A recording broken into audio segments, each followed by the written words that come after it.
A lot of people say a great place to meet people is at the grocery store, at a bar, places like that. Mm-hmm. But the best place to troll for dates, in my opinion, is the emergency room waiting area. That's right. What? Yep, if you're ever just looking for a night out to meet somebody, that's where you go. People are upset and vulnerable. It's and the best spot. You can prey on them. Yep. That's where Sam met Amanda. What's up, Sam? How are you? I'm good, man. How you guys doing? Good, man. It's good to know that you also agree with me, and that's where you spend your Friday nights in the emergency room. Gosh. Just trying to hit on I'm chicks. not usually trolling there. But Thank you. on this particular occasion, I met someone. It just spontaneously happened. Well, okay, Sam, what were you doing there? We both happened to coincidentally be there waiting for family members who were undergoing surgery, and I just saw her in the waiting room, and she was cute. So we just started talking. And we kind of clicked, and it was sort of effortless. And next thing I know, there was a vibe. How did that work when you were waiting there? Did you see her, and then you're slowly start to sit in a seat next to her, and then another seat closer until you're finally next to her to talk? How did you do that? Well, I looked at her a couple times, and then I thought I saw her notice me. Okay.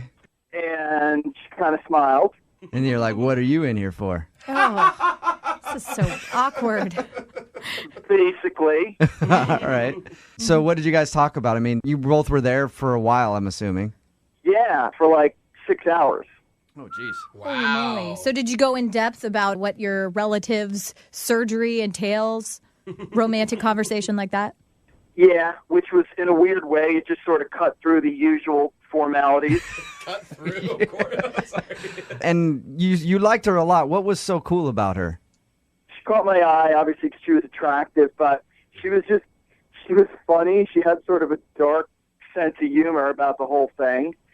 And I guess what they say about sex and death being sort of intertwined is true. Okay. Because we're both thinking these really dark thoughts at that moment about what's possible. And Huh. I had never heard the thing about death and sex being so intertwined, but I know for me it's always been a thing. But people have gross, dude. been weirded out by that.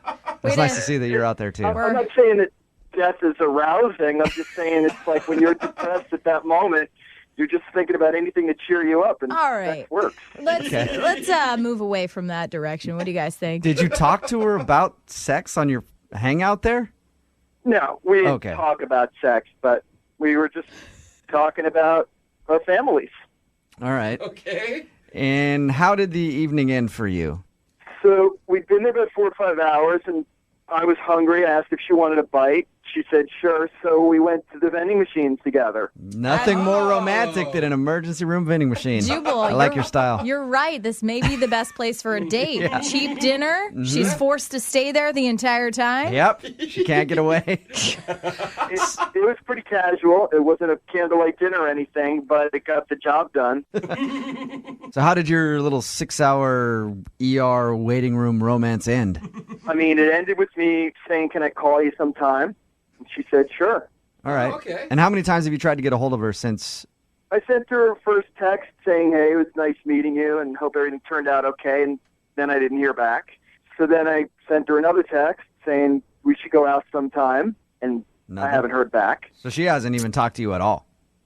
She could just be distracted by taking care of her mother, or I don't know. That's kind of why I want you guys to help. Okay. Are we going to be insensitive jerks if something really happened here and we're calling for a second date? Well, you have listened to the show, right? Yeah. You've been on the show for a while, so. It's true. Expect the unexpected. Yeah. And we have no moral standards, so All let's right. do it. Yep. Well, we're going to play a song, come back, call her, and get your second date update, all right? Cool. All right, man, hang on. Moving 92.5. Brooke and Jubal in the mornings. Second date update. Nothing better than a 6-hour-long first date, right?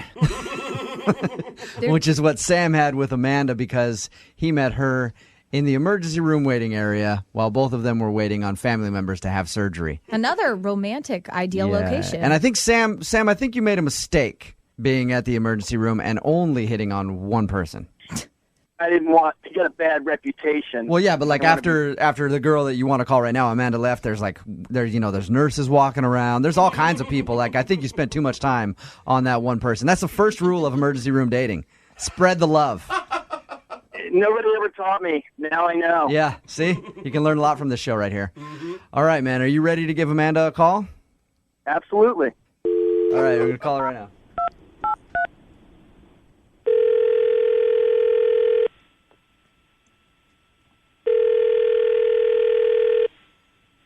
Hello? Hi, is Amanda there? You got her. Hey, Amanda. How are you? This is going to be kind of a weird phone call. I'm just going to tell you that right away. This is Jubal from Brooke and Jubal in the morning on Moving 92.5. Excuse me? This is Jubal from Brooke and Jubal in the morning on Moving 92.5. I'm kind of freaked out right now. Like I told you, this is going to be a weird phone call. Do you remember being at the hospital and meeting a guy named Sam? Sam really liked you and would like to go out with you, but he hasn't heard from you, so he emailed us to ask if you would be interested in him. I mean, I was stuck at the hospital waiting for my mom, yes, but I don't necessarily, see how that warrants phone calls back from this guy. Okay, well, but he said that you guys hung out for, 6 hours, and you had great conversation, and he thought you hit it off. He thought you were both flirting. When I first started talking to him, he was okay. He was a good listener, and it just seemed like, it was nice to have someone to talk to. But as time went on, he just got weirder and weirder, and then, creepy. What do you mean by creepy?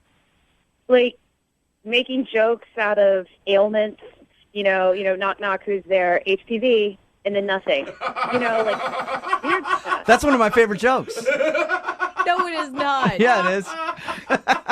I mean, I get it. Even if you do think that's funny, it's just with me, he crossed the line when he brought up his grandmother. That's when it just got weird. The grandmother that was in surgery. Yeah.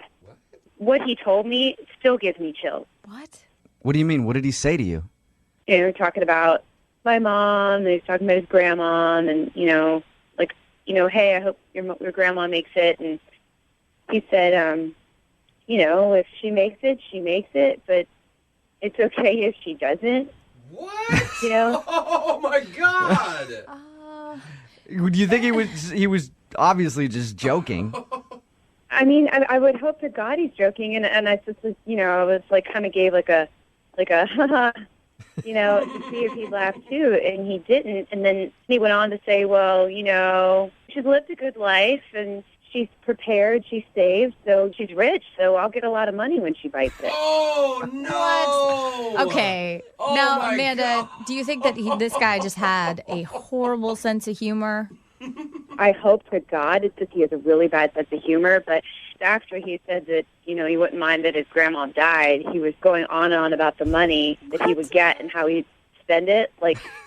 He wanted to get a moose head that had a beer bottle opener in the mouth or something on Okay. the wall. Now that sounds like an obvious joke to me, though. He's like, I'm going to take my dead grandma's money and buy a moose thing with a beer. I mean, it does sound like a joke to me. I mean, to most people it would sound like a joke, but if you were there, the glimmer in his eyes, Yeah, and even if it is a joke, it's a really bad one. All right, Amanda. Well, why don't we just ask Sam, because he's actually on the phone with us, too. He's on the phone right now. Yes, he is. He's been listening this whole time. Sam? Yeah, I'm here. Amanda, I think it was pretty clear I was choking. I was just trying to lighten up the situation a little bit. We're sitting in a hospital, waiting on some pretty serious news on both our relatives. Obviously, it was a complete joke. Not obvious, though. Yeah. Talking about death in a hospital when your grandmother is in surgery does not sound like an appropriate time to joke. So I don't see what the big deal is. Everybody made it out okay. Oh, God. I like you, Sam. Yeah, I think you're funny. No. Or insensitive. Come on, you knew I was honestly, joking. I think I You need to laughed. get a restraining order because this is weird, dude. It's like you're creeping on the phone too. You're creeping on the phone. You're like one of those guys that puts a video camera in a dressing room. Oh, come on. You know I'm not that dangerous a guy. I'm pretty harmless.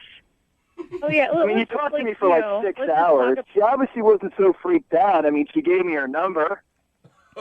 I was just sitting there, and you wouldn't leave me alone. So I was just give you my number, so you could just go. Yeah. Sam, you say that you were making an obvious joke. Obviously, Amanda did not get that. Is there any way that you want to try to convince her that you're not the creep that she thinks you are? Yeah, listen, we don't even have to go on a date, Amanda. Like, you could just come over to my grandmother's house. We could have dinner, just three of us. You know, just three of us hang out, and you could see that I'm actually like a really good guy. I love her. I would never wish ill upon her. Sam, that's even creepier, dude. Just Well, at least his grandma's rich, so you know you're having dinner in a mansion. He wants grandma to be Amanda, the do you want to go over to Sam's grandma's house? No, he probably wants me to assist in her murder. Oh, God. Sam, I was on your side till you went that route. Now I'm picturing you being at home and you are your own grandma. And she shows up and you just turn around in the chair like, come in and sit down. I was honestly just trying to smooth this whole thing over. Just trying to have dinner with the three of us, you know?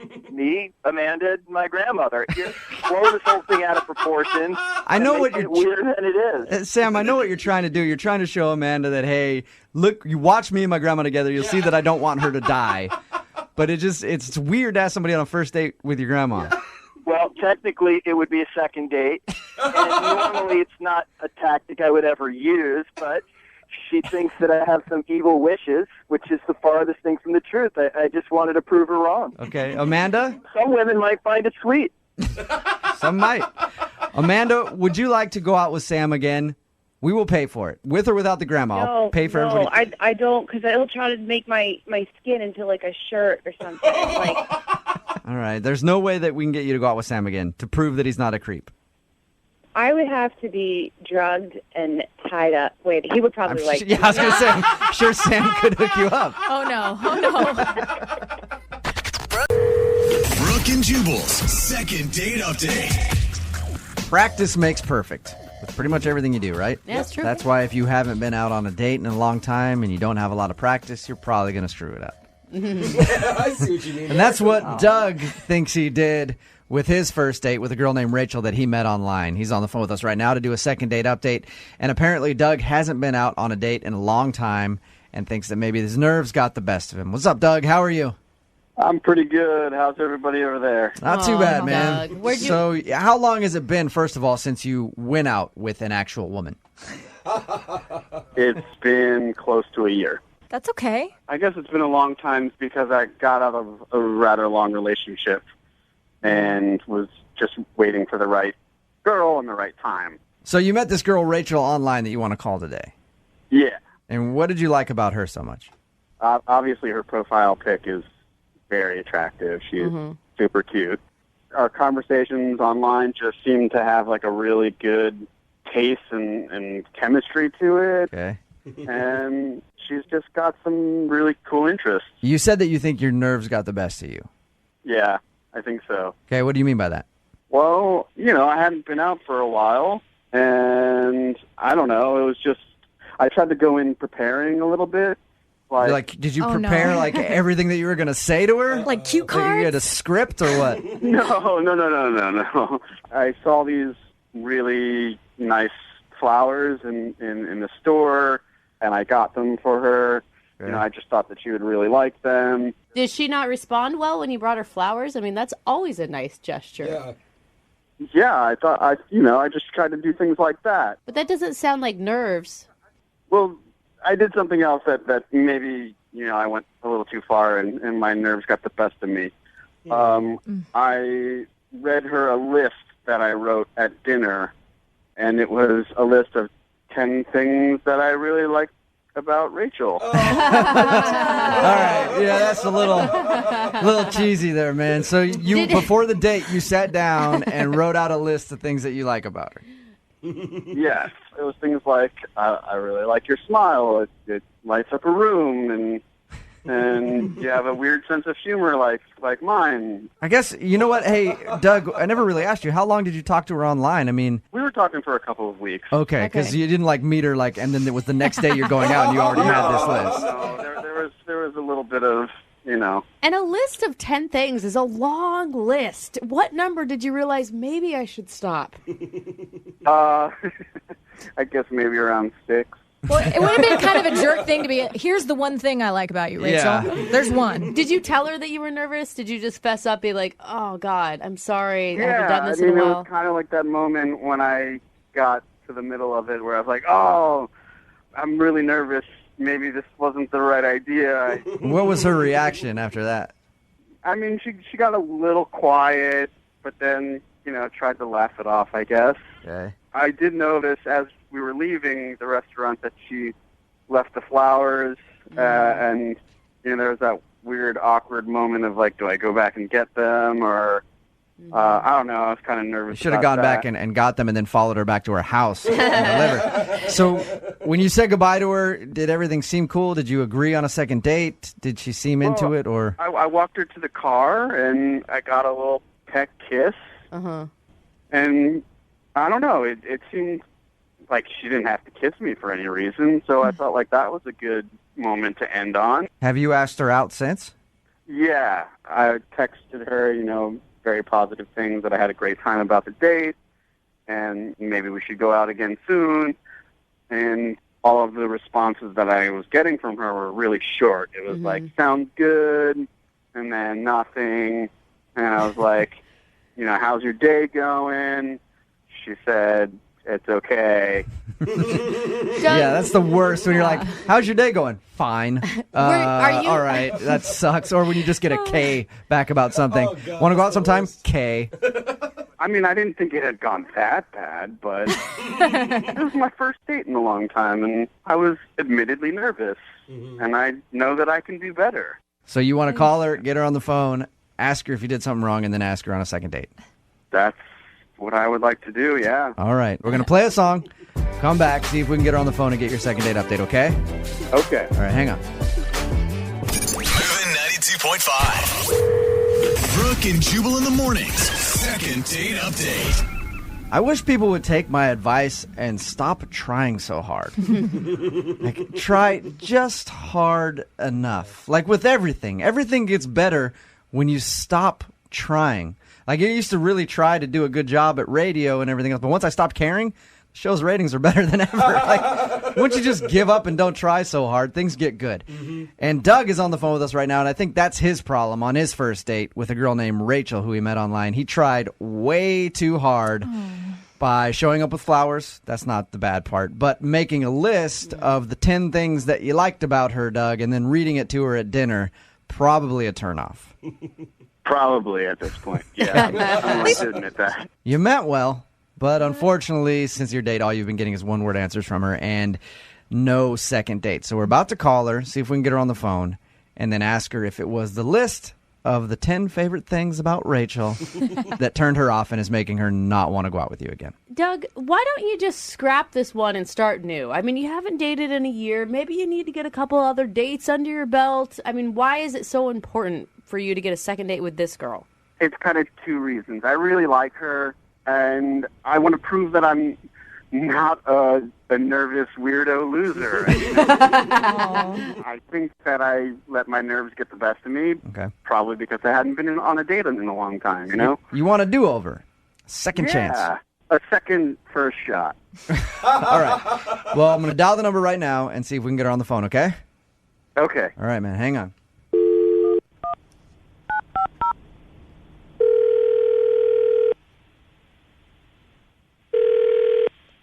Hello, Hi, is Rachel there? this is Rachel. Rachel, how are you? This is Jubal from Brooke and Jubal in the morning. I'm sorry, what? This is Jubal from Brooke and Jubal in the morning, the radio show. A radio show? Yes. It is a morning show, Uh-huh. and we're calling you to see if you'll come on the air with us for a few seconds and talk to us. Why? Because you recently went out with a listener of ours. I did? Yeah, and he emailed us and wanted us to call you and ask why you're not going out with him on a second date. Okay. His name is Doug, and I'm sure you probably remember Doug because I'm assuming he's one of the only dates you could have gone on that made a list of things that he likes about you. Hopefully.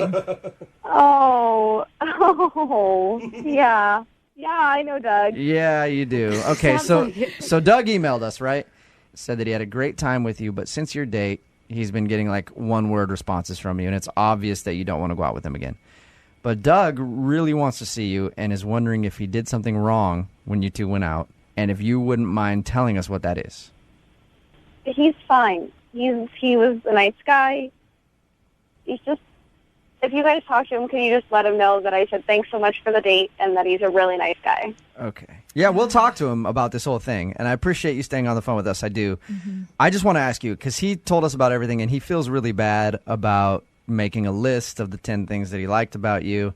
Doug, I don't know if he shared with you, hasn't been out on a date in a long time, so he's a little out of practice. You made him nervous because he likes you a lot. Was it the list? I mean, the list was weird. It was definitely one of my more awkward moments on a date. Okay. But, yeah, I was nervous and it was fine and I understood. And that was okay. That wasn't the main problem. Okay, well, do you mind telling us what the main problem is? You 'Cause guys. Doug wants to know. I don't want to come off as sounding like weird and rude and petty, but he kept making really weird faces, like a nervous tick almost, like, I don't know, like Tourette's of the face. It's so hard to explain. It was so weird, and I wanted to ask if there was something wrong with him, but I felt it was too rude to do that. Yeah, that's understandable. Hey, what's wrong with your face on a first date? So Yeah, exactly. And I mean, he was so sweet, and he was clearly so nervous, and he's a good person. I really couldn't see myself doing that. we don't know much about Doug other than he listens to the show, and he seems like a nice guy when we talk to him. Is it obvious that he has a facial tick, or do you think, like, what do you think he was doing with his face that made you so uncomfortable? Honestly, you guys, I have no idea. What did it look like? So weird. Like he was in pain. Like every once in a while, it would do this weird, like, grimace thing. But it was just, like, totally random. Like, nothing was going on. Did you ask him if he was okay? Like, if he was honestly in pain, or? I did never feel like there was a right time to do that. Because it was always kind of in the middle of stuff happening. And all of a sudden, he would just throw this face. And I'd be like, it can't be like that. Because that'd be really horrible and rude. Oh, we got the faces back. Rachel, Oh my God! I'm sorry. I can't take it anymore. I have to interject here. Hey, Rachel, that's Doug. He's actually on the other line. Oh, Hey, God. Rachel. Hi. I'm sorry. So, oh my God, this is so embarrassing. Are you okay? I mean, really, I can ask you now because I'm not sitting in front of you, but are you okay? Well, I had a surgical procedure recently, and I thought I was doing a really good job at, like, concealing it. But I was actually in a lot of pain. What? And I was, I guess I was just so taken in with you that I was trying really hard to ignore the pain that I was actually in. Doug, what kind of surgery did you have? Well, I had a really kind of unfortunate bicycle accident. Okay. And so embarrassing to be doing this on the radio. I basically injured myself downstairs. You had surgery on it? Yeah. I was mountain biking with my buddy, and I went off a little jump, and it just landed wrong. Terrible. Ouch. Yeah, I strained some muscles down there. Doug, Man, that sucks. I'm sorry, dude. You were talking to her for weeks. Why didn't you just wait? Well, because she's so wonderful, and I know that if I waited, that someone else would just snatch her up. Rachel, are you still there? Yeah. Okay. Oh, my gosh. What do you think about that? It wasn't a weird face thing it's a weird something else that he has making his face do that. Oh, geez. That's awful, and I cannot believe you went through our whole date without saying anything. If you were in that much pain, that's crazy. I was really just trying to focus on the great time that I was having and that I thought we were having. You are so sweet, but please don't, sacrifice your body for a date. Oh, my God. Rachel, what if Doug would have said, hey, let's go out maybe a couple weeks from now because I got some problems, some strained muscles down south? You would have been pretty understanding about that, wouldn't you? Well, I mean, I probably would want to know a little bit more about what's going on and, the long-term effects and all that stuff. But you shouldn't, don't throw yourself under the bus on someone else's behalf. That's crazy. But you're so great that I thought it was worth it. Doug, is everything going to be working in the future in that department? I'm just looking out for her best interest. That's all. Yes, the doctor said that I'd be back to 100% in another month or two. Oh, look at All right, so you'll have to take things slow if you guys continue to date.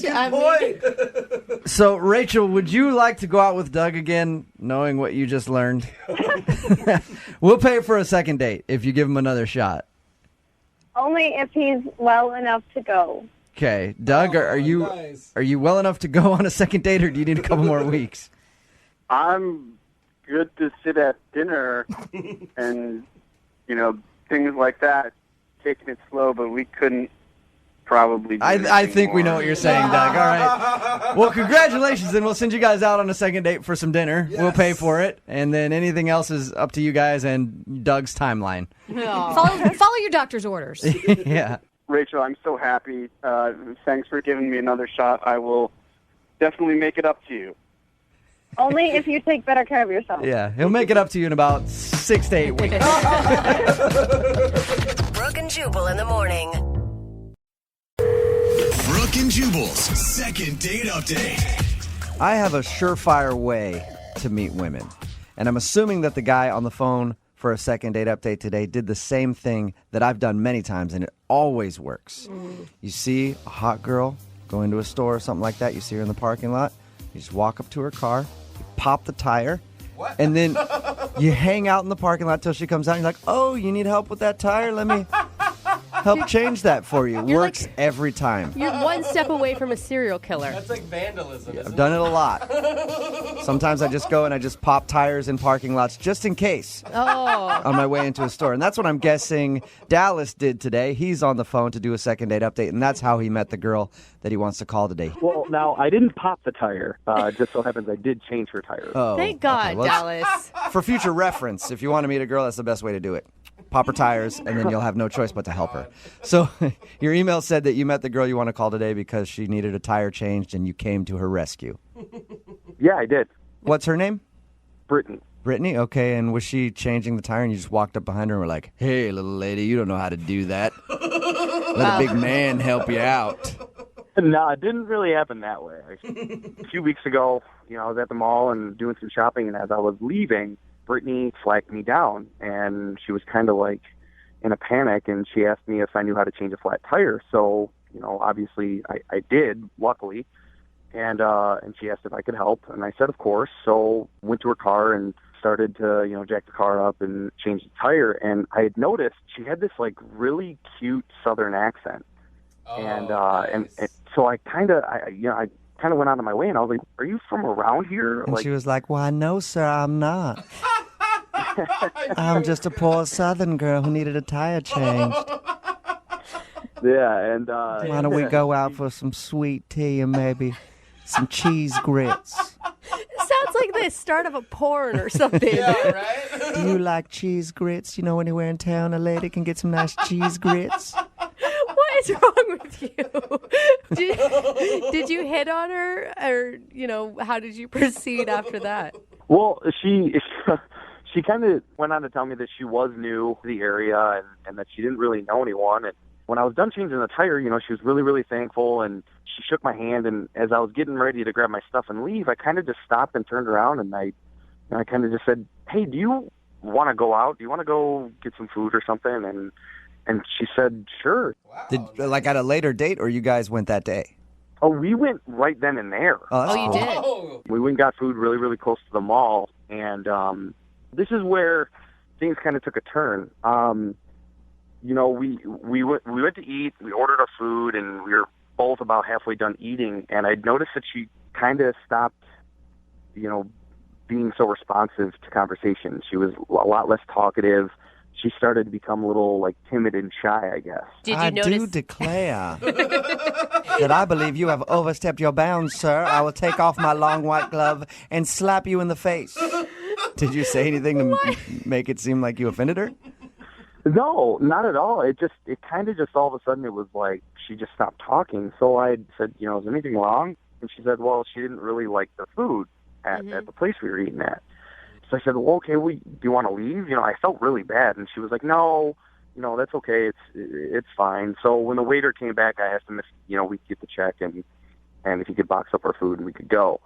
And, as we started to leave, I asked her, I said, hey, could we maybe do this again, at a different place, that you would like? And she said, of course. So we exchanged numbers and we left. At the end of the date, did you guys kiss or anything like that? Or was it just exchange numbers? No, it was just an exchange number, and then, we went on our way. But, I listen to you guys all the time, and I really trust you guys. And what's going on in my mind right now is I feel like she felt obligated to kind of go out with me because I did something nice, and not because I'm attractive or anything like that. See, that makes sense. I was thinking the opposite, that she flagged you down because you were hot. I mean, because there's other people that come out of the mall. I'm sure that there was other people around she could have flagged down, right?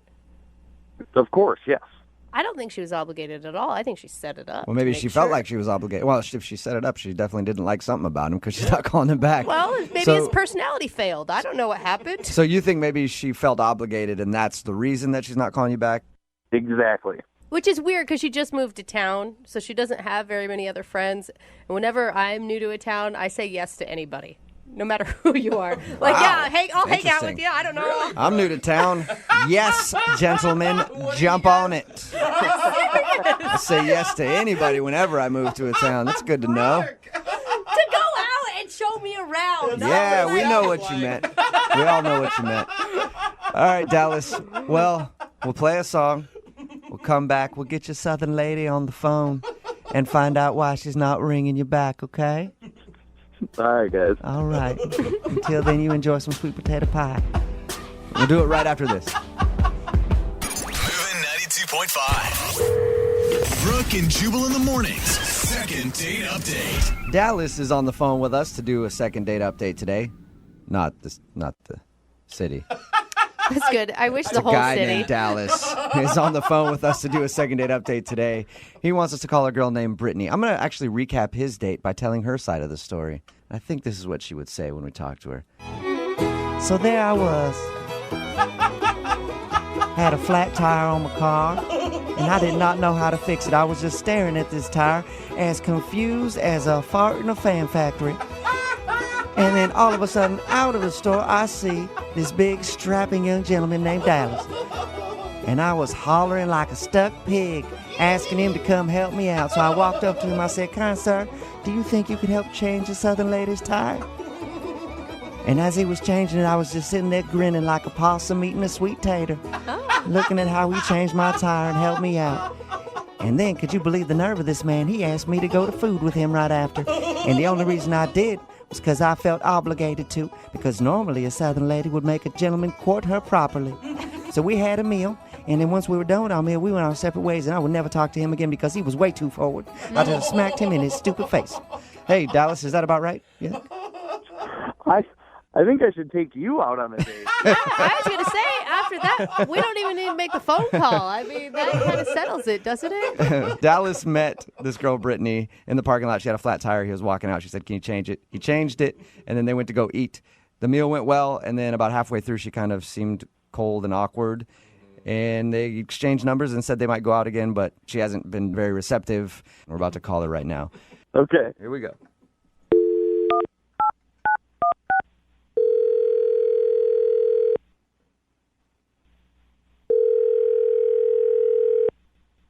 Hello, Hi, can I speak to Brittany, please? this is she. Hello, Brittany. How are you? I'm good. Who is this? Oh, this is Jubal from Brooke and Jubal in the morning. I don't know you. Who is this? No, you don't. This is Jubal from Brooke and Jubal in the morning, the radio show. Okay, I still don't know you. It's a morning radio show, and I'm calling you today because one of our listeners actually sent us an email about you. About me? Yes. Okay. It's a segment that we do on our show called the Second Date Update. You recently went out with a guy named Dallas. Oh. Okay. You remember meeting Dallas? He said that he helped you change a tire on your car, and then you guys went out for a meal after. Yeah, I remember him. What'd you think of Dallas? I mean, he was a nice guy and everything. You just didn't click with him? Well, not really. I mean, it just kind of got weird. So throughout the date. It got weird. Can you tell us how? Well, at dinner, like it was a really nice dinner. We're sitting down, and he just took to leave like 3 times to go to the bathroom, which is not typically a weird thing. But the second time, he come back like super sweaty. He came back to the table super sweaty? Yes, he was super sweaty. And I didn't know what to think. And I thought, well, poor guy, maybe he's sick or something. So I asked him, are you okay? Or you need to leave? And he said, no, I'm great. I'm good. I've never seen somebody come back from the bathroom sweating like that before. Maybe he's got IBS. Oh. Maybe. I don't know. I mean, it wasn't spicy food, but it got worse. Like, we're sitting there, and he goes again. And then there's a table right beside of us, and that guy leaves to go to the bathroom, I guess, comes back. I can hear. Don't tell me they both came back sweaty together. I wouldn't want to call him back either. Mystery solved, Yeah. though. The guy was actually talking about my date. Like, I can hear them talking about him and saying, there's some guy in the bathroom doing really weird stuff. What was he doing? I don't know. They didn't say. They just said that they knew it was weird and it made him uncomfortable. Like, if it makes the guy uncomfortable in the bathroom, something's wrong. Yeah, there's a lot. Listen, there's a lot of weird stuff that goes on in guys' bathrooms. I've never left them going like, whoa, there's some guy in there doing something strange. I got to get out of here. Right. So I just had to leave. Like, you don't know what to expect when you're in a new town and new people. Like, I don't know. And you never asked him what he was doing in the bathroom. I didn't want to. I mean, what if he told me and asked me to join him? Like, I don't know. So did you make up a lie about the food not tasting good to get out of there? Yeah, I did. Okay, you did. Yeah. Because he said that on the like, date. I love food. I love food. And I totally went back to that place the next day. It was so good. You actually went back there. Oh, no. You actually went back to that restaurant the next day. I did. It was so good. All right, so that's the reason you're not calling him back, because he was doing something weird in the bathroom, making him sweat. Yes, that's exactly why. That's interesting. You know what else is interesting? He's actually on the phone listening right now. Are you serious? Yes, I am. 100% serious. Dallas, what were you doing in the bathroom? Yeah. Get your guys' minds out of the gutter, okay? I was not doing what you guys think I was doing. I have no idea what you're doing. I had an idea. Okay. I will admit, I did get up a few extra times from the table to go to the bathroom. And I'm really embarrassed to say this, but I was in the bathroom doing push-ups. What? You're doing push-ups? Why were you doing push-ups? I'm just, into fitness and stuff, and I felt like because I hadn't been to the gym in a couple days, I felt like I didn't look good enough for you. And so I went in there to get kind of like a little bit of a workout in to kind of look a little bit more muscular. So you went into the bathroom to do push-ups to get a pump. This was not even scheduled or anything. I didn't have time to go to the gym before this date. I didn't even know this date was going to happen. And I met her, and she is awesome, and that's what I did. So you just left the table randomly to go work out in the bathroom? Yeah, I did. Like on the bathroom floor? Well, I washed my hands before I came back to the table. That is disgusting. Doesn't make it better. Brittany, do you believe him? I don't know that I mean, I know you explained it, but I don't know that I buy your story. This is the God honest truth, seriously. Well, is this what guys do here? Like, you just go out into the bathroom to work out during the date? Is this how it works? No. I never have. I've never done that one time, but I felt like I didn't look good enough for you, and that's why I did it. It was more of a freak out thing. So working on the car and the tire change wasn't an actual workout? You needed more intensive workout in the bathroom? To a sense, yeah, because changing the tire is nothing. I'm so fit. Changing the tire doesn't do anything. I gotta go do some push-ups and some burpees in the bathroom. I don't know if I actually buy this whole story. Does sound weird. I need to know, were his muscles impressive? I mean, yeah, he's a really impressive guy. I actually noticed that when he was changing the tire, and I mean, you could tell he works out. I just never expected it to be during the date in the bathroom. Hey, Brittany, I would like to ask you this. Would you like to go on a second date with Dallas? We will pay for guys, it. Can Yes. I do this myself? Sure. Yeah. Go for it. I mean, hey, dude, I don't want to get beat up by you. You know, I know you got... Look, Brittany, I'm telling you the truth. I did push-ups in the bathroom to try and impress you. So if you give me a second chance, I promise that I will work out before dinner and not during. It's a pretty good And promise. also, we'll pay for the date, Brittany. You know, you were a really great guy stopping to take care of my tire and take care of me, and you went this far to actually get a second date. So, you know, I think, yeah, let's try it again. Woohoo! Nice. Awesome. Congratulations, Dallas. You got your second date. Well, thank you, guys. I appreciate the help. No problem. Stop doing push-ups in the bathroom. I will stop doing push-ups in the bathroom. I'm just embarrassed because I never thought that she would ever find out. Brooke and Jubal in the morning. They always say don't mix business with pleasure. That's why I always wait till I'm out of work to pleasure. What? And Josh is on the phone today, and he accidentally mixed some business with pleasure, and now he's out of a date opportunity and out of a job. Whoa, that got serious. What's up, Josh? Yeah, kind of frustrating. Oh, I bet. So tell us about the girl that you want to call today. So this girl I met, her name is Callie, Uh-huh. and she was a client of mine. I'm a dog walker. I walk 11 or 12 dogs a day. I don't mean to laugh at that. When you say client, I think of like some huge business firm somewhere. Well, for me, they're a big client. They're a big deal to me. Yeah. for No, sure. that makes sense. I have a feeling if you Continue. lose like one client when you're a dog walker, that's a big hit to your business.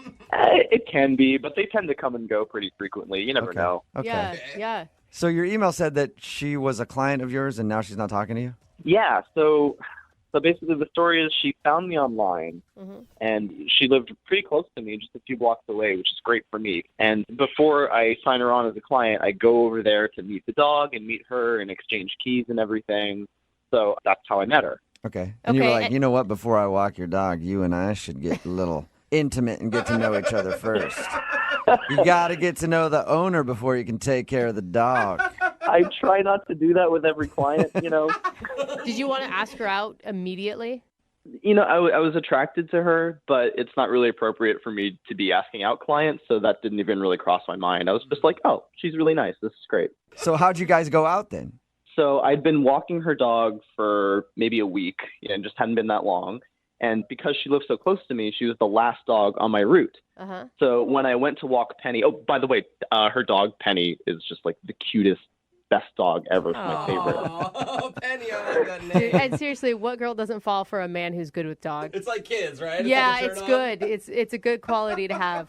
I tend to like the dogs better than the people. Yeah. I can understand that. People kind of suck. Dogs are always kind of cool, you know. So anyway, that day I go to walk Penny, and when I put my key in the door and open up, she's actually there in the kitchen. And she was naked. No. Oh. Sorry. It would be a very different story. Am I getting ahead of the story? That's a different plot line from something else you've watched. Okay, so she was there when you opened up the door. I'm sorry. Not naked. Yeah, no. So she's home, and I was like, oh my gosh. And she says she got off work early, and she was like, oh, I'm actually glad to see you. Like, I'm happy to see you, which was, you know, interesting. Yeah.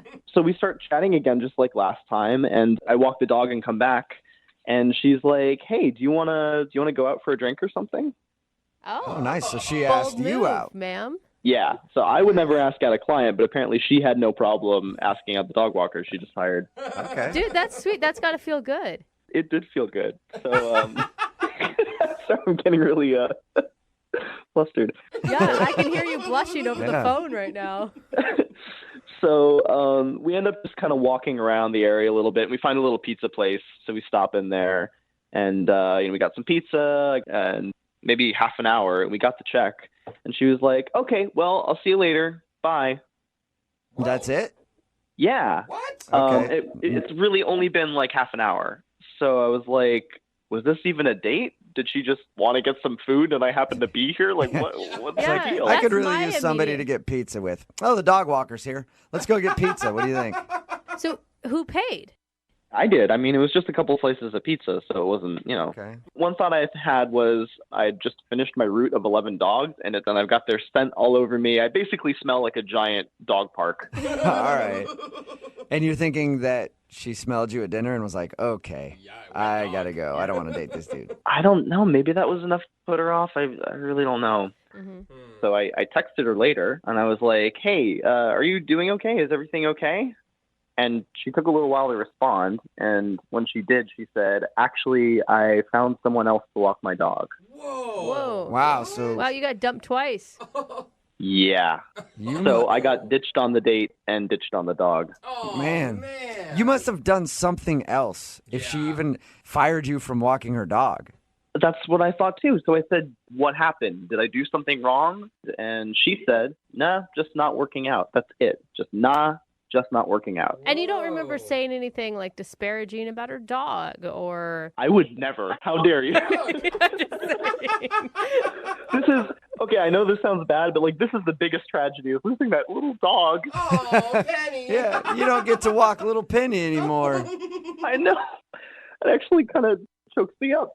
Well, maybe you should just cruise by her house and check on the dog. No, that that's could be weird. okay. I mean, I do still have the key. Maybe I could check in. Oh, creepy. Well, I've got a better idea. Instead of just showing up at her house and using the key to get inside, let's just do a second date update then, okay? Yeah, that's a great idea. Okay, cool. If the second date update doesn't work, then we'll go to the next level. All right? All right.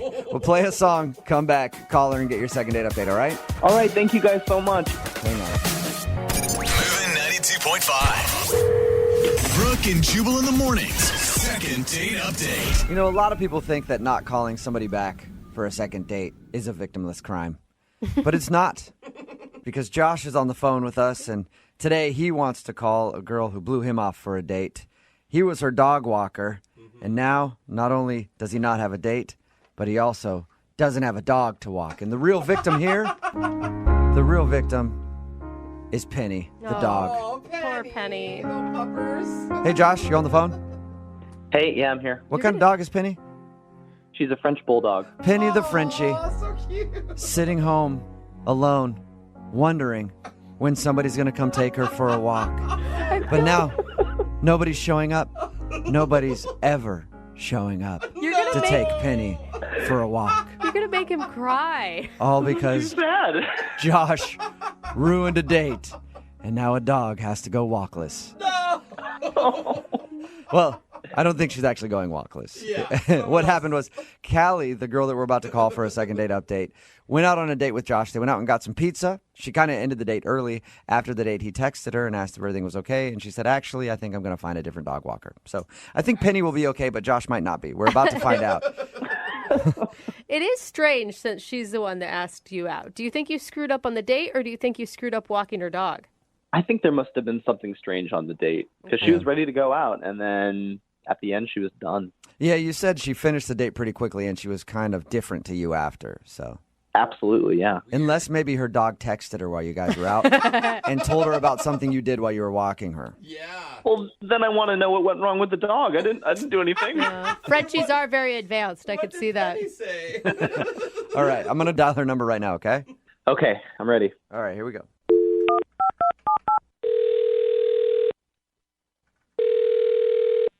Hello? Hi, is Callie there? This is she. Hey, Callie, how are you? My name is Jubal from Brooke and Jubal in the morning. I'm good. Have you ever heard of the show before? The show? Yeah, Brooke and Jubal in the morning. It's a radio show. Sorry, I haven't. What's this about? Well, it's about a guy that you went on a date with. I'm sorry, what?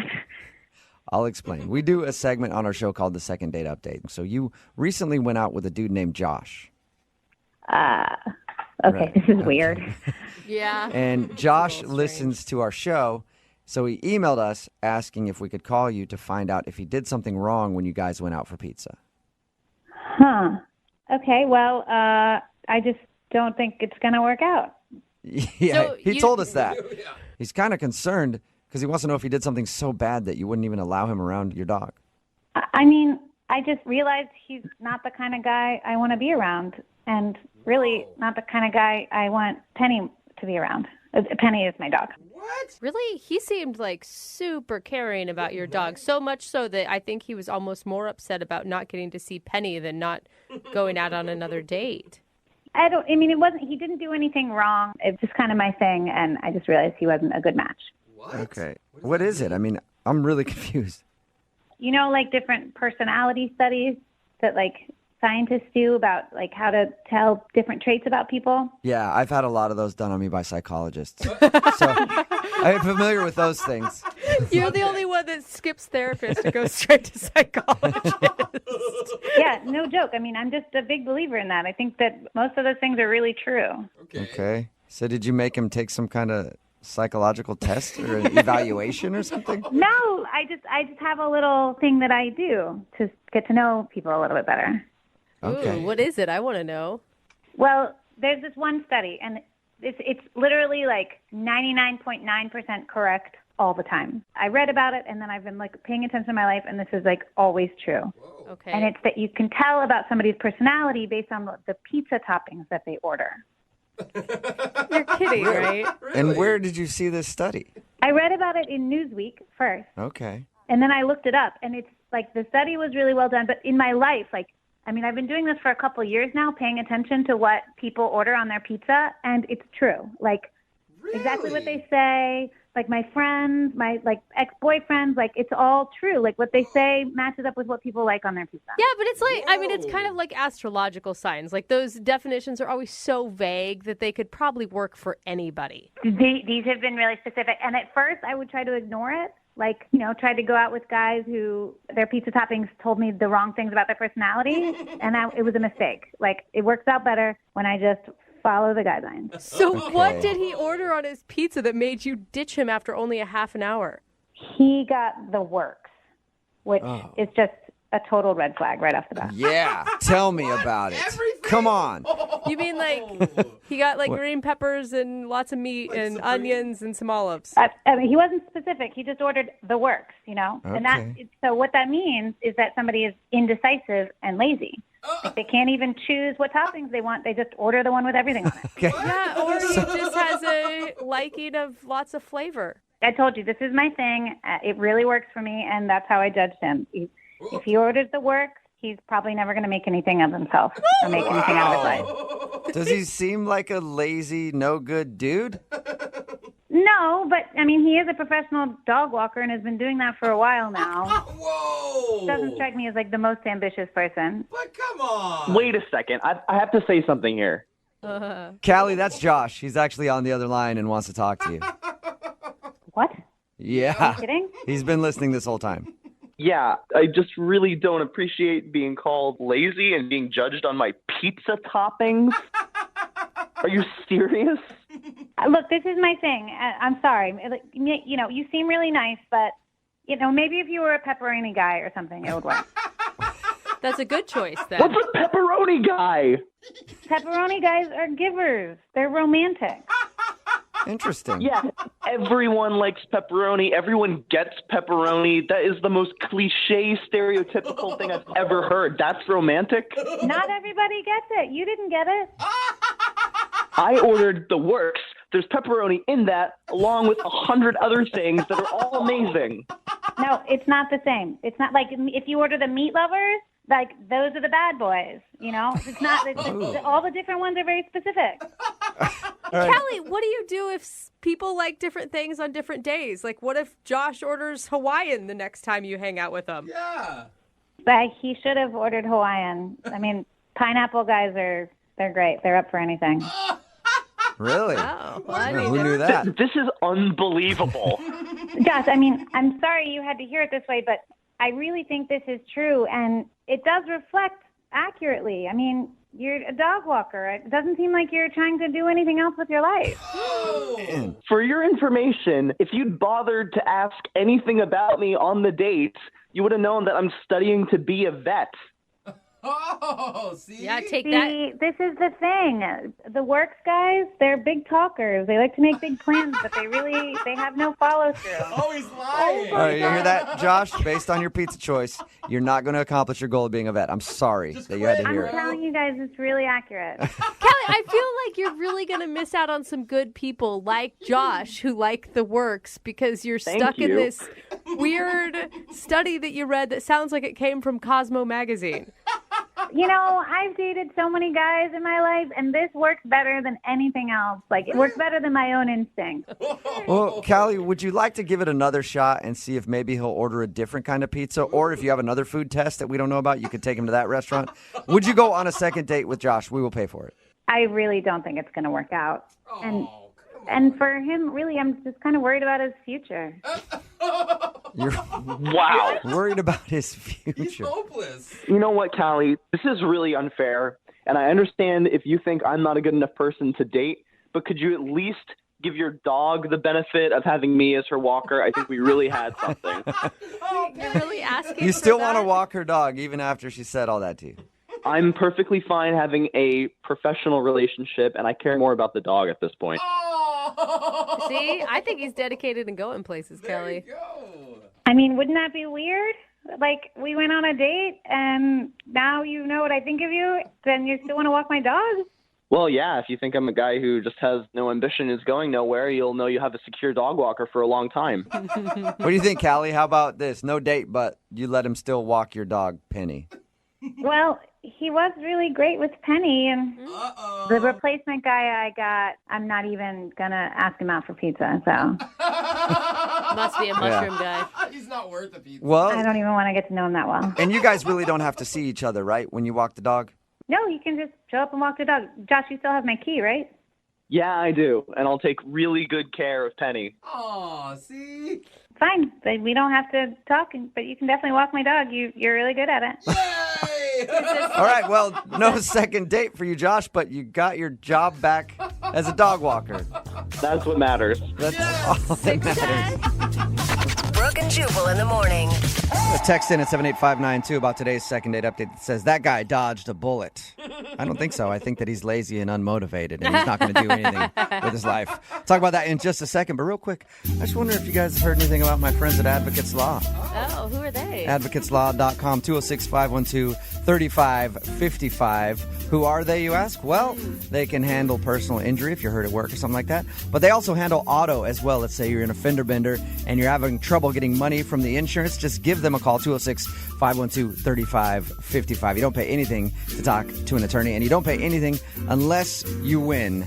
And they've gotten over $100 million for their clients. So some people could have just been in an accident on the way to work today. And if you have been, hit them up right now. AdvocatesLaw.com, 206-512-3555. Now, for the second date update, if you missed it, this dude Josh wanted to call a girl named Callie. They went out, had some pizza. We got her on the phone to find out why she wasn't calling him back, and it's because of his pizza choice.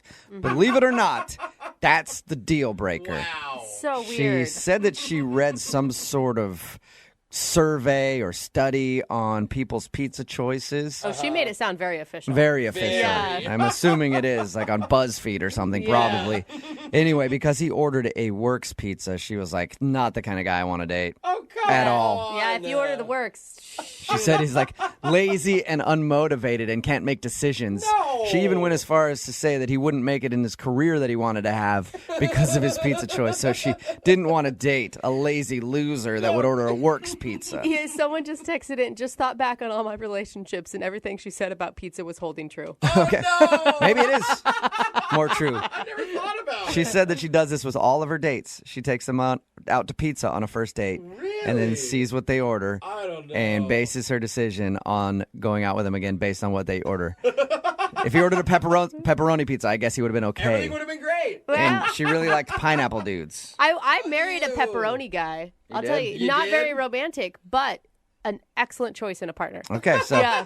text in at 78592. What pizza choice won't you date? Okay. Let us know. Me, veggie. If she orders veggie, sorry, I'm out. Oh my God. Yeah. That's a healthy choice. Someone else texted in, I bet she orders plain pizza. As Plain, if boring pizza. that is the insult, I guess. If you want a second date update, remember all you have to do is email the show, and we will call the person that didn't call you back. Brooke Brooke and Jubal's second date update. The guy on the phone for a second date update today met the girl that he wants to call at every horny bachelor's favorite hunting ground, a wedding. That's right. Not what I thought you were going to say. Where they love to go troll for ladies. His name is Ryan. What's up, Ryan? Hey, how's it going, guys? What's up, you horny bachelor? Guilty as charged. Oh my God. I love how all your dudes are on the same page on this one, and I'm just learning this. Yeah, I mean, everybody knows that the best place to meet a girl is definitely at a wedding. Yeah. So tell us about the girl that you want to call today, and when did you pounce during the wedding? Well, her name is Rose. We were both in the party, so she was one of the bridesmaids. I was a groomsman. She caught my eye, so, we walked down the aisle together, so we had a lot of time to chit-chat. Oh, was she actually the person that you were paired up with? It was, yeah. So we were arm in arm. We had to stand there waiting and all that. That's Good like for you. destiny. Yeah. Wow. I mean, the reason why is because we were the only two single people, so they put us together. Oh. So That makes sense. It was less fate and them being like, well, you two losers don't have anybody. You can walk down the aisle together. Yeah, so we had a few drinks at the reception. Everybody was getting loose. Everybody was dancing. I was joking around, and, I thought she was cute. I was going to ask her out, so it was a wedding. I decided to get down on one knee. And, Nice. No, you didn't. In the middle of the reception? yeah, I mean, it was a good time. Everybody was joking around, so I got down on one knee, and I proposed a date to her. And did she cry? She didn't cry. I could tell she was a little embarrassed by it, and she's like, "Get up, you idiot!" Like, she's got a really cool, dry sense of humor, really sarcastic, which I find that attractive. And I'm assuming she said yes, since you're doing a second date update now. Yeah, she said yes, so I was stoked about it. It seemed like a good match. Awesome. What'd you guys do on your date? We went out to a sushi spot that I really like, and it was great. I guess the only one thing that I'm going back and I'm thinking, like, what did I do? Did I say something stupid? And there was a part where I don't know how we landed on this topic of conversation, but we started talking about underwear, and I basically just told her, I was like, I personally don't believe in underwear. I just... Whoa. You don't believe in it, like you don't think that it's an actual thing? Because I can tell you it exists. No, I know it's an actual thing. I got that, but I just think it's unnecessary. I think it's the most uncomfortable thing that man has invented. Okay. It's just no need. Why do you have to wear underwear? So Who knew that underwear was a belief system? I didn't know that until now. Yeah. You're pretty passionate about going commando, it sounds like. I just don't feel the need to wear underwear. Why am I going to restrict myself? It's not like I'm wearing see-through pants or something. Like, what's the big deal? Okay. So did she take that as like you trying to imply like, hey, lady, take your panties off? That's what I'm sort of wondering and I'm worried about, which is not at all what I was saying. I wasn't trying to be creepy, but now looking back on it, I'm like, I don't know if you thought I was like making a comment on my manhood or something. I don't know. Yeah, I could see how that could look like you're whispering across the table, like, I'm not wearing any. Just giving her a tip on what's going on. Give her a wink. Yeah. I could see how that could be a little weird. Did she act strange after that? There was like probably a couple minutes of just sort of awkward, like, okay, now I got to get the conversation back on track. But after that, everything seemed to be cool. That was like 3/4 of the way through the date. So I would say the last quarter was like smooth sailing. Okay. How did it all end? Well, I walked her out to her car. Again, I wanted to be a gentleman, and I felt like the vibe was go in for a kiss, and I did, and she sort of backed away. And then she apologized. She said, "I'm so sorry. I feel like my breath smells," because we were eating fish. So she obviously sushi. So she was like, "I feel like my breath smells like fish, and I don't feel comfortable kissing you with my breath smelling like this." I said, "Oh, I don't mind," because obviously I had sushi too. And she was like, "No, I'm not into that. I'm sorry." Do you feel like I think she it's an legit excuse. thought her breath smelled like fish, or you feel like it was an excuse? I'd like to think that it was legit, but now without hearing from her, I'm like, maybe that was an excuse. Yeah, because if you're both eating the same thing, it doesn't matter. That's what I think. Like, I've had onions before, and I've been out on dates with girls who've had onions or garlic or whatever. Like, it's always that sort of thing. It's like, it doesn't really matter, So have you tried to get a hold of her? Yeah, I dropped her a text later that night, and I said it was really great hanging out with you. Let's do it again. And I didn't hear from her that night. Like, the next day, the middle of the afternoon, she was like, yeah, that was a lot of fun. But then, like, I sent her another text trying to set something up, and I got sort of like a non-committal response, like, yeah, maybe so. Hit me up later in the week. And did you hit her up after that? I did, and then I didn't hear anything. So, And you sound like such a lovely date from your description. Well, except for the underwear thing. Sounds like a good date. See, I don't know. I don't think that's too bad of a, like, that's not a put off to me. That's a little But I dated a guy who went commando all the time, and I kind of, like, had a thing for it. I don't know. I mean, maybe you and I should go out, Brooke. Maybe that's No, that's not what I'm saying. All right, man. Well, we'll play a song, come back, and I'm going to support you on this one 100%. During the song, I'm going to go take my underwear off and do this commando with you. All right? We'll play a song, come back, call her, and get your second date update, okay? Okay, I appreciate that. All right, man. Hang on.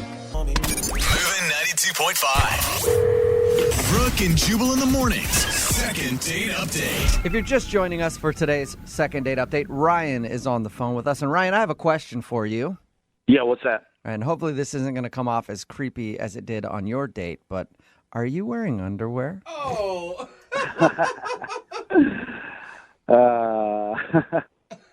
He finally got waiting uncomfortable. for about the it. answer, Yeah. Ryan. I mean, I told you who I am. You know who I am. I think the answer is no. Like I said, if you're just joining us, Ryan told us about his first date with a girl named Rose. He said the only thing that went weird was somehow they got on the subject of underwear, and Ryan says that he doesn't believe in underwear and shared that with her on a first date. He thinks that might have come off a little creepy to be focusing on his hatred for underwear during the date. But other than that, he says everything seemed fine. She's not calling him back, though, and it's been a little while. So we're about to get her on the phone and see what went wrong. And you guys met, you were in a wedding party for mutual friends. Did you find out from the newlyweds if, she had said anything to them about how your guys' date went? I mean, I asked, but they said no, she hasn't mentioned anything. So I don't know. I'm just trying to figure out. It's just confusing because she seemed to have a good time. I had a good time. So All right, I'm going to call her right now, okay? Cool. Here we go.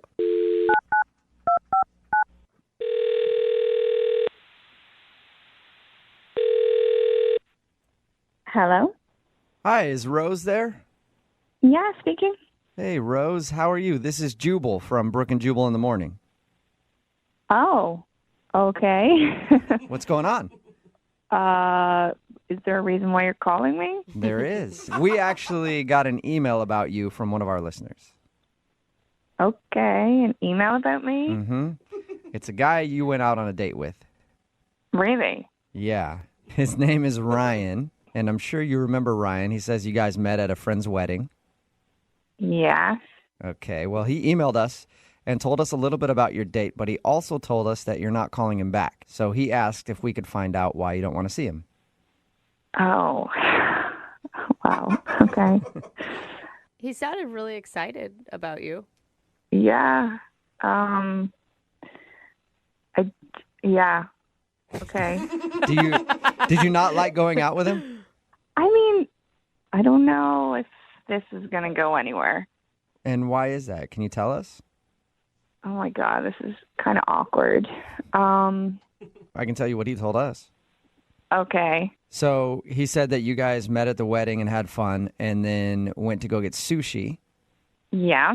He said there was one awkward moment during your date, and he thinks that might be the reason you're not calling him back. Did he tell you what that was? Yeah. He said that he went into a little thing about how he doesn't believe in underwear and how he doesn't like underwear and it's constricting and all that. And he says he thought that might have weirded you out. Yep. Yeah, that happened. I mean, that was a lot of information on a first date. Was that the pivot point that turned you off from him? Well, he didn't even really need to tell me that part. What? About the underwear? Yeah. He was wearing shorts. I noticed at one point when I got up to go to the bathroom that he may have been revealing a little too much in the shorts. Wait, what do you mean? Be specific. I need specific. I think I know. Yeah, I think I do too. I think you guys know. Like, he was kind of hanging out for the world to see? Flashing a little. Yeah, I mean, I wasn't sure, but then he started talking about how he doesn't believe in underwear, and I thought, no, I was 100% right, I guess. I can tell. Yeah. All right, so maybe he should have been wearing underwear. Oh my god. Yeah. So wait, do you think it was an accident, or was he like putting it on display for you? Oh God. I don't know. I mean, I hope it was an accident too. It was just a lot of information at once. So. A lot of information. You should have reached across the table and tucked it back in for him. Oh God. Is that if you guys were wearing shorts, would that be an easy mistake to make? If you sit down, you never know. I mean, yeah, like I feel like the shorts must have been pretty small. You must have not adjusted. Yeah. I don't know if I need to hear that. Do you think it was an accident? I don't know, but to be honest, I don't really care. I don't know if I want to know. I don't feel like that's fair. I mean, if you had a nip slip and nobody told you about it, like it's not something that you should get blamed for. But it's different. I mean, what if I was doing it on purpose and I didn't care and it was just out there? Yeah. So, I know how we can find out if he knew that he was sort of dangling about. Like I said before, I really don't care at this point. Well, I think Ryan cares, and he's actually on the other line and wants to talk to you. What are you talking about? I mean that Ryan's been listening to this conversation, and he wants to talk to you. What? All right, in my defense, I had absolutely no idea that I was exposing myself to you. You flasher, you.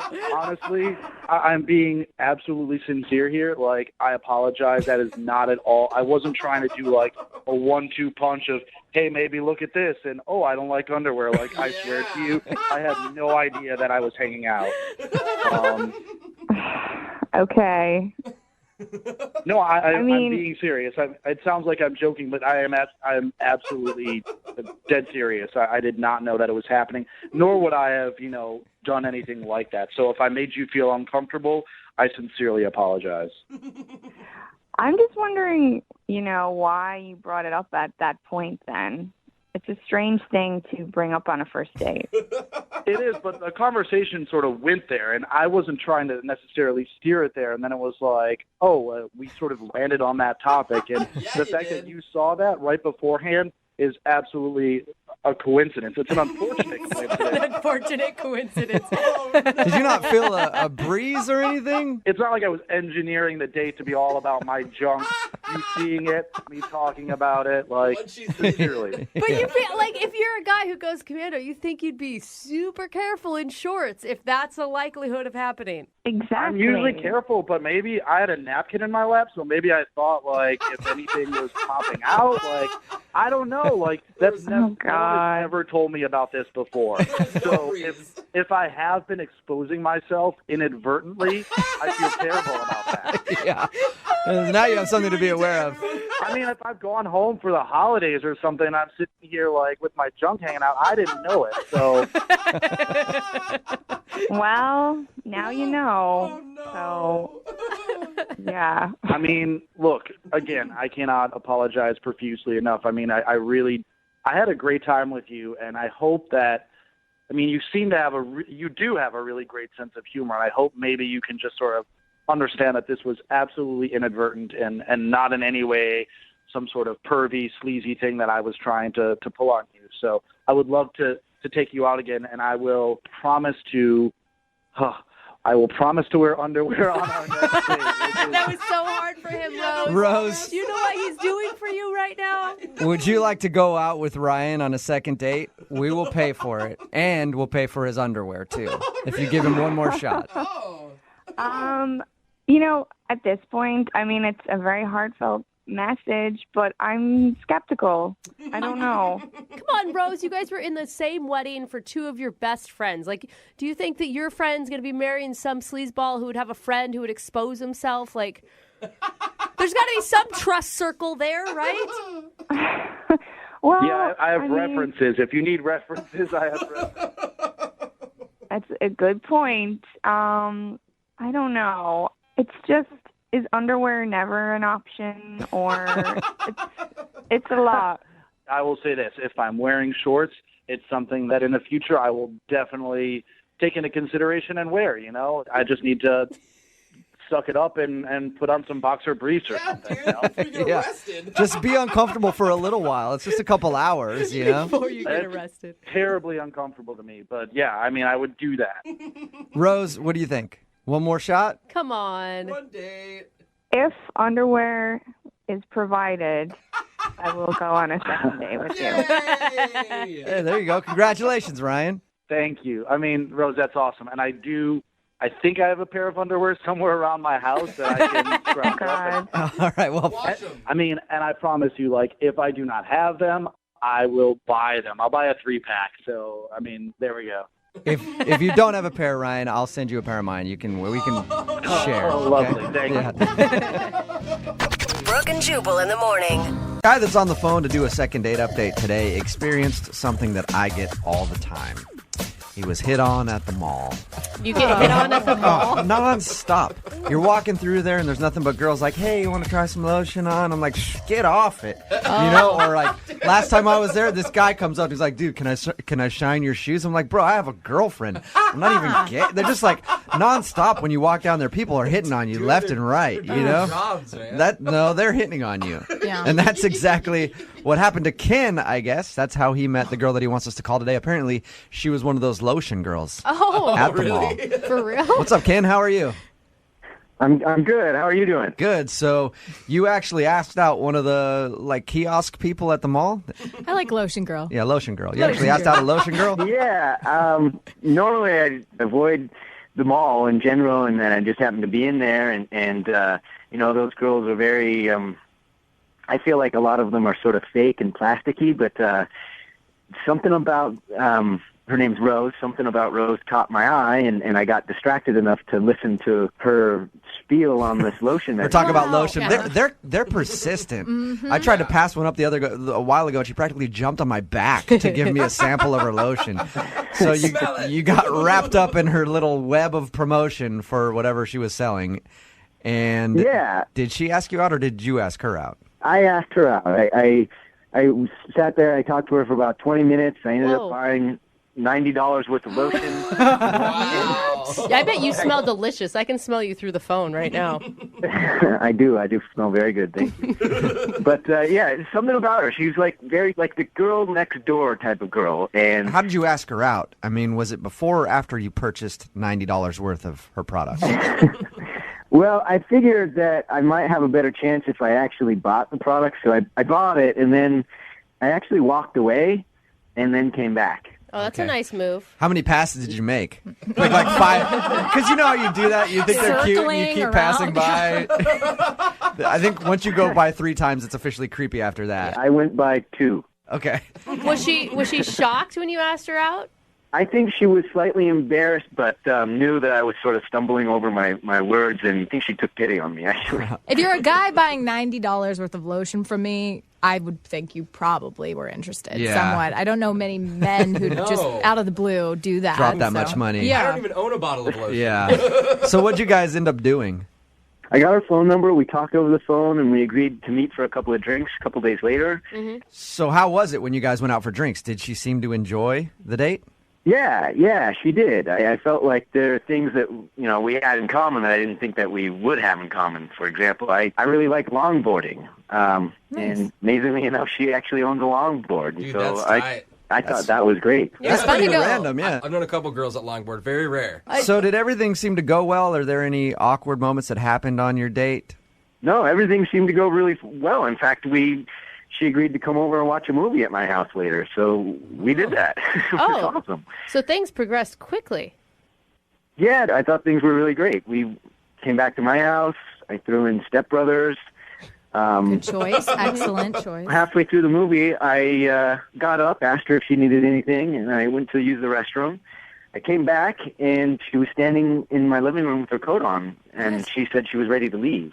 Whoa. And I was kind of perplexed. I didn't understand. Did she give you an excuse or a reason why she was leaving?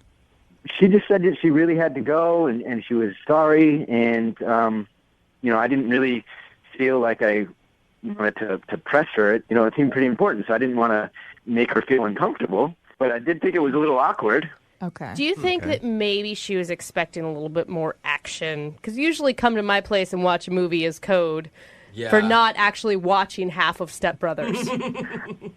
I was wondering about that, but we were having such a great time laughing throughout the movie that I thought that was only going to lead to that after the movie. She wasn't giving me the, vibes that she wasn't into me or anything like that, so it just made it even more confusing. All right, so since she ditched you and left your place halfway through the movie, have you heard anything back from her? No, and here's the thing, Jubal, is that I've texted her, I've even left her a voicemail, and she's never gotten back to me. It's just really weird, Yeah. Yeah, that is Sounds weird. like you guys had a good time. Okay, well, we'll play a song, come back, call her, and get your second date update, okay? All right, awesome, guys. Thanks. All right, man, hang on. 92.5. Brooke and Jubal in the mornings. Second date update. I figured it out. I figured out why Ken, who is on the line with us and about to do a second date update, is not getting a call back. Okay. Okay? You met this girl at the mall. She was selling lotion. You asked her out, ended up back at your place to watch a movie, and halfway through the movie, she got up and left. Mm-hmm. You went on a date with a master salesman. Oh, yeah. It was all a bait and switch act to get you to go back to that mall and buy some more lotion from her. Oh, ABC's of sales. Yeah. Do you think that's it? Do you think the whole date was just a scam to sell you more lotion, and that's why she took off on you? No, I don't think so. I don't think she would have come home to my house if that were the case. Ken, you clearly don't have the mind of a salesperson. Yeah, right? She is going to get Lotion Saleswoman of the Year. All right, man. I'm going to dial the phone number right now, see if we can get her on the phone, and then find out if there is a specific reason why she's not calling you back, okay? Okay.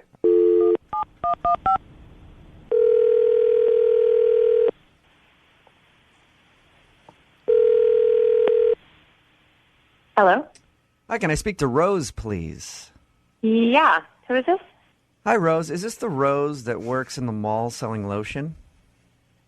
Yes. Sold. Sold. I'll take all you got. What is going on? Hi, Rose. This is actually Jubal from Brooke and Jubal in the morning. And one of our listeners recently went on a date with you and asked us to give you a call. A guy named Ken. Oh, my God. You remember? Hey, you remember Ken. Well, Ken listens to our show. And he sent us an email because he's very curious about the way that you left your date. And he wanted to see if we could get you on the phone since you won't answer any of his phone calls. I'm sorry. I'm so uncomfortable with this. What happened with Ken? Because we've talked to Ken a little bit and asked him about your date. To us, it sounded like everything went cool. Yeah. And then in the middle of it, you just kind of bolted. Yeah. I mean, I don't know if I'm comfortable talking about this to you guys. I mean, I thought we got along fine. We did. You sound really nervous, Rose. It's really embarrassing for him, and I don't want to bash him. It's embarrassing for him. Oh, no. I mean, I would assume this would be embarrassing for him. Well, think about this, Rose. He's the one that wanted us to call you. Yeah. And he wanted to hear whatever reason it was because he really liked you. I mean, the date was fine. It wasn't like it was nothing on the date. I just okay. So we were watching a movie at his place, and I got really thirsty, and he went to the bathroom. So I figured I would go to the kitchen to get a glass of water. But to get to the kitchen, I had to pass by the bathroom, and whoa! What was going on in the bathroom? Yeah. I got really creeped out. I heard some noises in there. Was he like grunting? Was that the issue? I would say they were not normal going to the bathroom noises. They were not normal. What do you mean by that? I heard some moaning, and it seemed like he was having a very private party in there, and I heard more breathing and more moaning, and then I thought I heard my name, and when I heard my name, that's when I thought No wonder you bolted. Oh, my gosh. Are you saying that you think he was in the bathroom accosting himself? I think he was accosting something, and I now know why he needs $90 worth of lotion. Are you sure that's what you heard, Rose? Because that seems crazy to me. Maybe he got excited in the middle of your date. I don't know. I mean, unless he really likes taking a piss, I don't know what else would be going on. Guys, is there any reason why you would do that in a date that maybe women don't understand? Do it before a date. You do it before the date, so you get all the nerves out there, and you don't have that whole energy taking over your body. Yes. But you guys were never you weren't kissing or anything. You weren't making out. No, and it wasn't even like an erotic movie. That's what was so weird. Yeah. I can't believe what I'm hearing right now. Rose, the voice that you just heard is Ken. He's actually been listening on the other line and heard everything you said. Are you kidding me? Rose, I can't believe you would say that. Ken, I didn't want to say anything. That's why I left. But you had people call me to ask me. I can't believe this. I've been to the bathroom. What, you were eavesdropping through my door? Look, Ken, I understand you're embarrassed, but you put me in a very... I'm embarrassed. I invited you into my house, and you snuck up and listened to me in the bathroom. What kind of person are you? You were moaning loudly when I walked past your bathroom. How am I supposed to ignore that? What? Well, I can't... That's crazy. This is crazy. This is absolutely insane. Ken, be honest. Did you get a little excited in the middle of your date and take an intermission to go hang out with yourself in the bathroom for a minute? I listen to you guys on the radio. Why is the finger pointing at me? That's evading the question. Ken, you're not answering the question. And we're not judging you. We just want you to be open and honest about it. Yeah, if you did it, Ken, just admit it. Just admit it. I mean, that's the issue. Is everyone does it. It was just the timing was weird, and then the hiding it is weird. And Oh, please. This is preposterous, okay? What a man does in the bathroom is completely personal to that man, okay? Oh, my gosh. Ken, okay, what else could it be? Really? I have no idea what you were thinking was going on in your mind when you were tiptoeing next to my bathroom door and listening exactly in on someone in the bathroom. Okay. You know what? I have no idea way. Just say what you were doing. If you weren't doing that, what were you doing? I was using the bathroom. I don't understand why that's not enough for you. I went to the bathroom. Okay, Ken, I don't know what I'm supposed to think when I hear a... What is that? It was a sensual bathroom break, Rose. Yeah. I don't question why people go to the bathroom and then go sneak up and listen to what they're going to the bathroom for. I mean, did you? I don't get why you have people call to find out what's going on. Why can't you just say it? I went to the bathroom to like why can't you just say it? Oh. You know what, Rose? I don't even think that I would go out with you again because you are a bad I'm worried about that. Oh, poor Well, I guess that Ken, answer- you guys. Well, I guess that answers my question then. Rose, would you like to go out with Ken on a second date? I will pay for it. Yeah. Oh no, you can pay for my therapy. And Ken, you still don't want to go out with Rose again? No. Why not? You already sounds like you got what you needed out of the whole thing. You know, that's really inappropriate. I'm not even going to go there. Okay. Yeah. All right, Ken. Hey, next time you go out on a date, just try to be a little more quiet on your bathroom breaks. Whatever you were doing in there. Turn the water on. Let it run.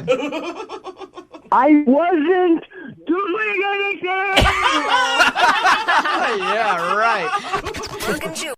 Sometimes in your life, you wish you could go back and right a wrong. Yeah. You know, we all have that. Like for me, I used to bully this kid named Boutros when I was in elementary school. No, with the name Boutros, it was easy, And wasn't it? sometimes I wish I could go back in time and see him again and just give it to him a little harder. You know, because I know that I missed some opportunities, and if I knew then what I know now, I could have really made a lasting impression. God, I want to punch you for him right But now. sometimes you just don't get a second chance. Yeah, it's really too bad. It's not the case with James, though, who's on the phone for a second date update today. He actually got a chance to right a wrong. with a girl who's now not calling him back for a date. Yeah, so it sounds like you didn't write the wrong correctly. What's up, James? What's up? So your email said you got the chance to go out with a girl who you went out with before but like lost touch with for a while? Yeah, I did. It was pretty awesome. Okay. So how'd that work? Well, we dated a couple of times, like a few years ago. It just didn't really work. It's probably because I wasn't looking for anything serious at the time. I had my eye on a couple of girls. Oh my God, I love your man chuckle, like because I was Yeah. such a stud back then that I had so many options. Yeah, I was playing the field a little bit, but you know what? Years have gone by. I packed on a few pounds, kind of losing some hair. Not as many options, so I wanted to see if I could hit her up again. Well, yeah, you guys get it. You reach a point in your life when you want that like emotional connection with somebody as opposed to just right. You know what I'm talking about. Okay, right? well, Yeah. we were saying it's because you've given up, but whatever. Yeah, Well, What's her name? her name was Hannah. Hannah, all right. And how many years has it been since you've talked to or seen Hannah? It's been about 6 years. 6 years. Wow, that's a long time. And you guys hadn't talked at all in that 6-year period. No. Wow. No. Okay. I haven't really thought about her until I just bumped into her the other day. Oh. Yeah, I was in the grocery store, making the rounds, just coming down one of the aisles, and I look up, and there she is at the other end of the aisle. Wow. Ooh. Coming at you. Like awkward. Do you turn around real quick? Did she see you right away? No, I saw her first, but I was already a couple of feet in the aisle, and I didn't want to run, and I was like, Did the heavens open up and a light behind her let doves fly down around her and the song Dreamweaver came on? no, it was the freezer section. Oh. Oh, yeah. And there was this really tense moment as we were pushing our carts closer together, and I was like, oh God, what am I going to say? And I panicked. So I said probably the lamest line in the whole world. I said, oh, buying food, huh? Hey. Yeah, hey. So what are you doing here at the grocery store? Shopping for groceries, huh? Weird. Yeah, you hungry? Yeah. It was not good. That's kind of funny, though. Did she recognize you immediately?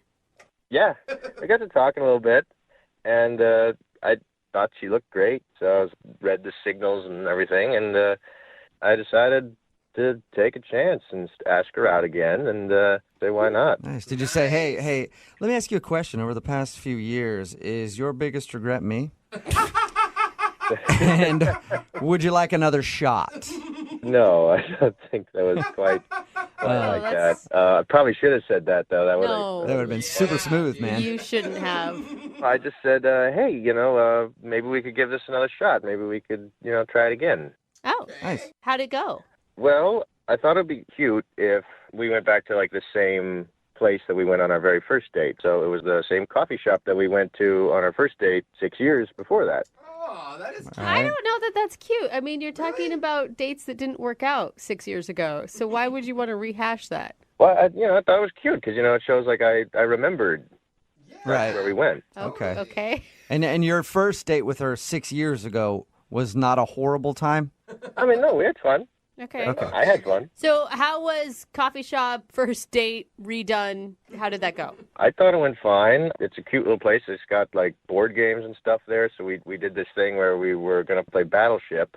Okay. And at one point, she even put her hand on my leg, and it got really flirty. So. Oh, good. Yeah. I had a much better time than the first time, and I thought she Did you did tell too. her that? Wow, you've changed a lot. You're so much more fun to be around. Because I remember 6 years ago, snooze fest with you. And now I kind of enjoyed it. Yeah, to be honest, yeah, I did. But, I don't think that's a bad thing. You said it to her? You told her basically No, what I didn't say that. But to be honest, I was having a much better time the second time than I was the God, first time. I thought, then why are we even doing this? We know why. Okay, so that was a smart Oh, move. no, why don't I just tell her she's lost weight or something? Yeah. So why do you think she's not calling you back then? Maybe going to the first coffee shop might not have been the best idea. Okay. If I wanted her to see me as a new guy, I probably should have taken her someplace new. Right, totally. And how did things end? Well, I tried. I said we should hang out again, and she said, I gotta go. And then she took off. And, she was nice about it. It wasn't awkward or anything. Right. But I've been texting her next couple of days after that, and she just hasn't been responding. So I don't know what's going on. Okay. Now, you said she looked better after 6 years. Do you look better after 6 years? I look just as good. What are you talking about? Oh. All right. Okay. All right, well, we'll play a song, come back, call her, and get your second date update, okay? Okay, sounds good. Thanks. All right, man, hang on. Moving 92.5. Brooke and Jubal in the mornings. Second date update. Hey, James, are you there? I'm here. All right, well, I wanted to start off the second part of today's second date update by dedicating a song to you, James. Oh. Yeah. Reunited and it feels so good. Oh, God. Reunited, yeah, it's feeling really good. What? So good, in fact, that James not getting a call back. And now he's sitting home alone by himself. He can't get a call back, and now he's bummed about it. Wow, Jubal. James, I realized the rhyme kind of fell apart at the end there. But I think I was feeling it. I think that song told a touching story of your romance. When he said dedicate, I didn't know Yeah. he was going to serenade you either, James. But I bet you're in the mood for this now. Yeah, I'm so there. Wow. You better be. If you're just tuning in, James is on the phone to do a second date update. He wants to call a girl named Hannah, who he actually went on a date with like 6 years ago, and then they ran into each other recently at the grocery store and decided to give it another shot. They went out to the same coffee shop that they went to years back, and he says they had a good time, but she's not calling him back, and she ended the date by just saying, oh, yeah, I got to go. So he's wondering what happened. James, you ready to call her? Yeah, let's do it. Do you want me to sing to her? Because it could help. No, don't sing. No singing. Please, just don't do that. Okay, cool. All right. Okay, I'm going to dial her phone number right now, get her on the phone, and see if we can figure out why she's not calling you back, all right? Okay, thank you. Okay, here we go.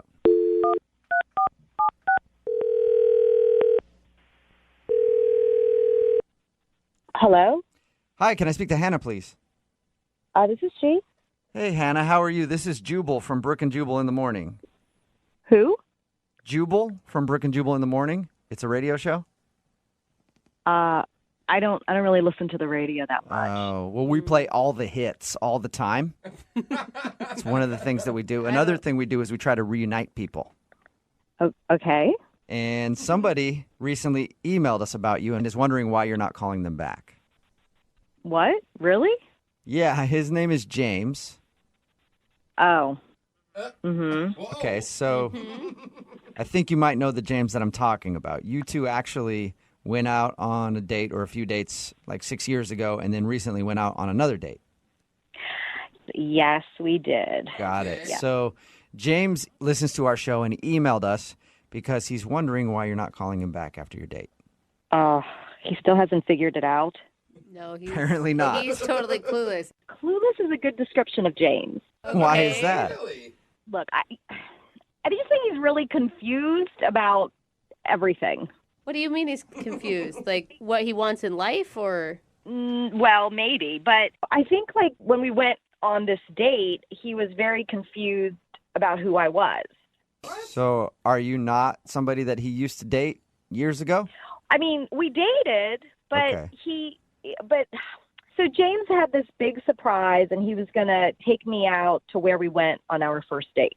Okay. Yeah, he told us that. So I was really excited, and then we ended up at this coffee shop. The coffee shop where you had your first date 6 years ago. No, he took me to a different coffee shop. Oh, so he mistakenly took you to the wrong coffee shop. Yes, exactly. So that's enough reason not to call him back, though, because he doesn't remember 6 years ago the exact coffee shop you went to? I can forgive him for getting the place wrong, but it just continued to get worse. Okay, so you didn't call him out on it right at the beginning. No, I didn't. I didn't want to make him feel that bad. Yeah. So okay. How did it get worse? Well, he just kept bringing up memories that we had from our first date. Mm-hmm. And I just didn't remember anything that he was saying, and I just kept nodding my head. So That's pretty funny. Do you think he remembered the first date and you don't? No. I mean, I have a really good memory. And at first I was like, oh my gosh, am I crazy? But then I just was like, no, I'm right. He's confusing me with someone else. So he's reliving a first date that he went on with another girl and putting you in her shoes. Yes, and he was trying to make it so romantic, and I had no idea what he was saying. What was your favorite memory that you guys didn't share? We were sharing all of our passions in life together, and how I liked hiking, and I mean, I don't like hiking. I hate hiking. So he's remembering everything from another date that he went on, or maybe multiple dates. I don't know, but he thinks it's all you. Yes, I'm like allergic to nature. I had no idea what he was saying. Oh my God. I just can't believe you didn't take the opportunity to call him out on it. Just for the sole fact that the embarrassment is kind of funny. No, I mean, he was just trying to be so romantic. I mean, I think his eyes were welling up, and I was like, I can't just break his heart there. Well, he obviously had a really good time with somebody at that coffee shop at some point in his life. Yeah, you should find that someone. Hannah, I bet you he'd be surprised to know that he got it wrong, because he told us that he was sure that he went to this coffee shop with you and you guys played games and had a great time. Well, yeah, sure. I mean, I think he thought he was doing a romantic thing, but it was far from it. Speaking of romance, he is on the other line and wants to talk to you.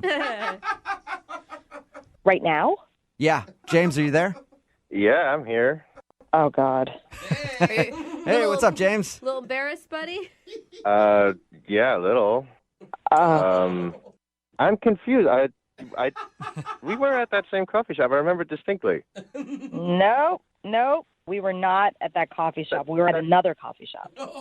That's my first date coffee shop. I take all my first dates to that coffee shop. Oh, my God. So you were... Well, obviously, I was an exception. Well, maybe I thought you were special. Maybe I thought I should treat you better or something like that. I don't know. Oh, nice try, James. Yeah, the one we went to didn't have board games. But I distinctly remember playing Battleship with you on our first date. Remember? No, maybe you played Battleship with all the rest of the first dates. I don't know. No, I remember, because you said you just finished training for that marathon. Marathon? I've never run a marathon in my life. Oh, my gosh, James. I don't Oh, run. come on. That was something I really liked about you, that you were so active and outdoorsy. It wasn't me.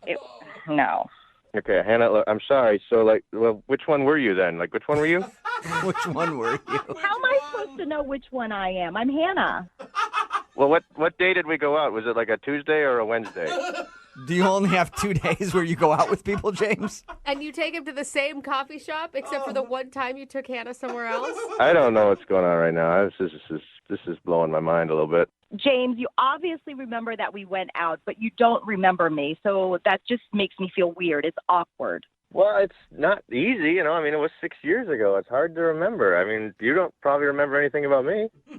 I remember that you like running, and your favorite director is Quentin Tarantino. Oh. Okay, maybe you do remember some stuff about me. But, look, I'm sure I'd remember it about you. You just got to refresh my memory about which one. You have to refresh my memory. Stop saying Hannah, which one are you? Oh, my God. Hannah, in James's defense, right? During the date, he said that you touched his leg and that you seemed to be enjoying yourself. Touched his leg? No. I never touched his leg. Yeah, I never touched your leg, James. You did. I remember you. You did. No, I would not have touched your leg. Are you sure that wasn't You're getting it confused with another date that just happened. Yeah, maybe there was a different date where somebody touched your leg, James. Oh, man, James. Are you just trying to make me look bad right now? Or are you just going to say no to everything I bring up and remember? Because, I mean, that was you. That was definitely you. No, I'm telling the truth. I'm not putting anybody out there. I can't believe this is happening right now. All right, well, I'm sorry if I can't remember something that happened 6 years ago, but, I had a good date with you this time. Well, in that case, Hannah, would you like to go out with James again on another date? See if he can remember your last date fully by the time you actually go out. We will pay for a second date if you'll go out with James again. I just can't. It was awkward for me. I mean, you were just reminiscing about these things that happened with someone else on another date, and I can't come back from that. Come on, Hannah, but just please. I mean, I really did have a nice time with you. I think, you know what, if this other woman made an impression on you, I think that you should just try to find her, I mean, find the girl that likes hiking and Battleship and just go and seek and find her. I mean, maybe she's the one for you. I'm not. It could be 6 different people. Well, James, It sounds like you've got some work to do then. Yeah. Well, yeah, I guess so. I am sorry that I forgot who you were, Hannah, but you seem like a very special person. So. That's. That was almost It is. Yeah. It's almost sweet. Well, Hannah, thank you for your time. I appreciate you telling us about your date. Thank you. You're welcome. And James, I'm sorry you did not get a second date. That's all right. At least you'll remember this one for sure. Brooke and Jubal in the morning. Text in at 78592. It says that guy could not get himself out of the hole that he dug. No. And just kept digging that hole deeper. If you missed today's second date update, this guy named James wanted to call Hannah. They actually went out for coffee after 6 years. Yeah. They had a date 6 years prior to the one that he's calling about. He took her out to coffee, took her to a coffee shop that they went to on their first date. Only problem, they didn't go to that coffee shop on their first date. And every single memory that he had from their first date was wrong, and it must have been memories from another girl. And it'd be fine if it was like one time he brought it up. Yeah. But over and over Yeah. again. Everything. He kept harping on it. Like, remember when we played Battleship together? No. No. We didn't. And I like how he was arguing with her. No, that was you. I swear it was you. She's like, dude, seriously. It was not me. In the end, she said she didn't want to go out with him again, but gave him permission to go find the girl that he really wants to go out with again. Whoever it was 6 years ago that he went to that coffee shop and played Battleship with. Yeah, he's not going to remember who that was. No, not at all. Remember, if you want to do a second date update, all you have to do is email the show, and we will call the person who didn't call you back. Moving 92.5.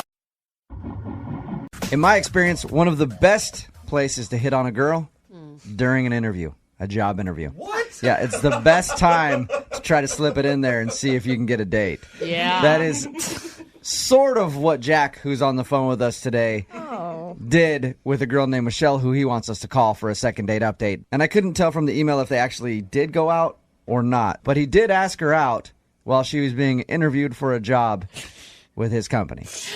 You know, Hey, Jack, what's up, dude? How are you? Hey, what's happening, guys? How's it going? So, Jack, did you guys actually go out? Yeah, we did. We went out for drinks. Okay, so you did go out with this girl. Yeah. Okay, we'll get to that date in a second. First, though, I want to know, how do you ask out a girl that you're interviewing for a job? Like, what happened? Well, she came in for a job interview at my place, and I was the kind of person who talked to her afterwards and, like, just kind of walked her out to her car out of the building. And So you weren't doing the actual interviewing. You were like the person leading her to and from the interview? Yeah, I was kind of like the exit landing person, kind of whatever. Okay. You know? I was really hoping you were the one that asked the questions. Yeah, me too. So you were like, follow me. I'll take you to the important guy. Right? Sort of. Yeah, a little bit. I mean, I was to our, like, senior vice president guy. He's the one who does all the hiring and stuff, so. Okay. would you be in trouble with work if they found out that you were hitting on potential employees? I don't know if it would be. There would be a conversation. Okay. All right. Are you scared that you're going to get in trouble now that she's not calling you back after you guys went out? No, I don't think so. I don't think she would do anything or say anything. What was her reaction when you asked her out as she was leaving the interview? I don't know. That whole thing just is curious to me because I don't think I would ever ask a girl out like that. Well, I didn't when I walked her out because it didn't seem appropriate. But after, I couldn't stop thinking about her, and so I got her email from the resume that she submitted. Oh, so you emailed to ask All her right. out. I see. Yeah. So you emailed her to ask her out, and then she said yes, I guess. Yeah. So All right. You know, we just kind of went out and had drinks and stuff. I want to warn you, Jack, that this is how my best friend met her current husband. What? He was actually interviewing her for a temp job and asked her out, and they're married and having a baby Yeah, now. but did he actually ask her out on the interview, or he creepily walked her out and then stalked her resume and got the email and emailed her? There's a difference. I'll get a clarification on the stalking that happened. Okay. So tell us about when you actually went out. How'd that go? It was great. We went out to a bar and hung out for a while and had some drinks. We laughed. I won't say it was like, fireworks and magic, but I had a really great time. You felt like it was good enough to where she'd go out with you again if you wanted a second date? Yeah, absolutely. Okay. And how many times have you tried to get a hold of her since you guys went out? Well, the day day after we went out, I texted her, and I was like, hey, I had a great time. I'd really like to see you again. And then I didn't hear anything for like a day or so, and I texted her again, and I just asked if she might be free to go out that Friday. And you got nothing? No, nothing. Now, there's no way she felt obligated to go out with you, right? Like, was worried that she wasn't going to get the job if she didn't say yes? I don't think so, because I made it pretty clear when I emailed her that I didn't have anything to do with the decision-making process. So Did she get the job? I mean, is she working now with you? they're still figuring out who to hire, so Okay. they haven't made a decision yet. Well, that would be your way to get a second date right there. Text her and say, hey, if you don't go out with me, I'm going to put in a really bad word for you with the guys who are making the decision. And it's a no-brainer for me, Jack. Yeah, that's a pretty good idea. No, it's not. No, I wouldn't do it. I kind of felt weird, even emailing her from the start, but I just, like I said, I couldn't stop thinking about her, so. Okay, well, we'll play a song, come back, call her, and get your second date update, all right? Right on. All right, man, just hold on. Moving 92.5. Brooke and Jubal in the mornings. Second date update. Hey, Jack? Yeah. You know what I think your problem is? What? I think, okay, so the girl you want us to call today is still in the interview process at your job, right? Right. I think that maybe she's not calling you back because she's waiting to see if she gets the job or not. Because if she gets the job, she might not want to go out with you again. If she doesn't get the job, then it's fine because, you don't want to dip the pen in the company type of situation. Like a lot of people don't want to date somebody they work with, so maybe she's just waiting to see if she gets the job. Yeah, that could be it. Okay, and if she does get the job and you want to date her again, you have to find a way to get her fired so that she'll go out with you. And we can help you with that too, okay? So romantic. And you want to continue to pursue this even if you guys end up coworkers, right? Yeah. I mean, we'd have to not tell anybody about it, I guess, but... That like a ton of people who are married met at work. Yeah. That's how they meet. Yeah, I'd definitely like to at least go out with her again and see if that's a possibility. Okay. that's cool. I'm going to dial the phone number right now, see if we can get her on the phone, okay? Great.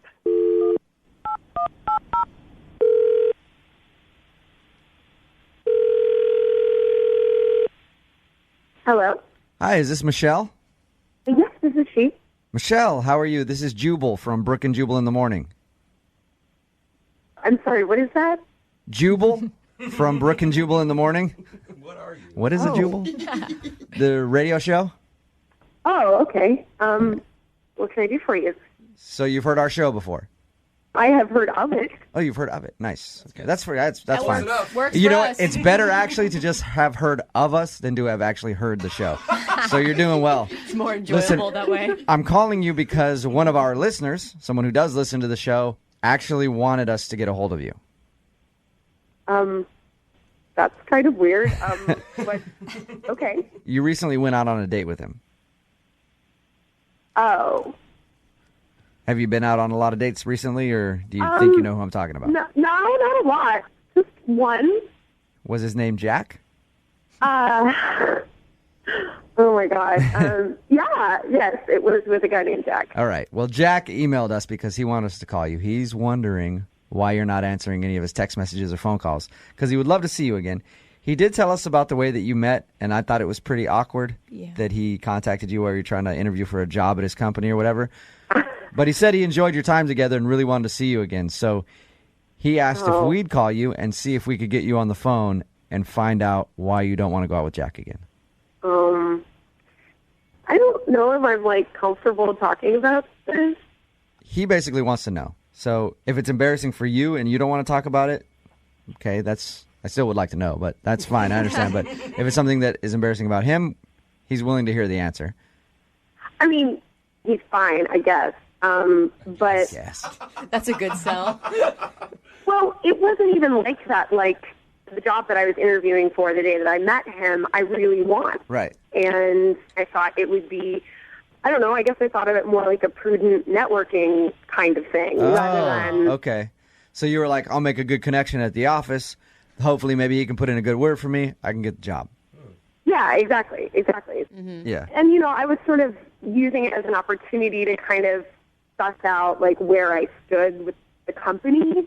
he didn't really give me any details, but like the one thing that I did get out of him was that he'd seen my resume and that a lot of really qualified people had applied, and just sort of implied, like he didn't say, but he kind of implied that like I wasn't qualified, which I mean, it offended me, honestly. Yeah. That's kind of rude to say to somebody. But yeah, I saw your resume, but you really don't match up to the other candidates. I'm sorry to let you down here, but I'll buy you a drink if that'll help. Michelle, are you sure he just wasn't nervous and like maybe mentioned that because he didn't really want to talk about work and you were bringing it up? Maybe, but honestly, I just was like, well, okay, if this is how it is, then that's the end of the line for us. You know what I mean? You were using him to get the job, and then when he told you that you probably weren't qualified in not so many words, you were over it.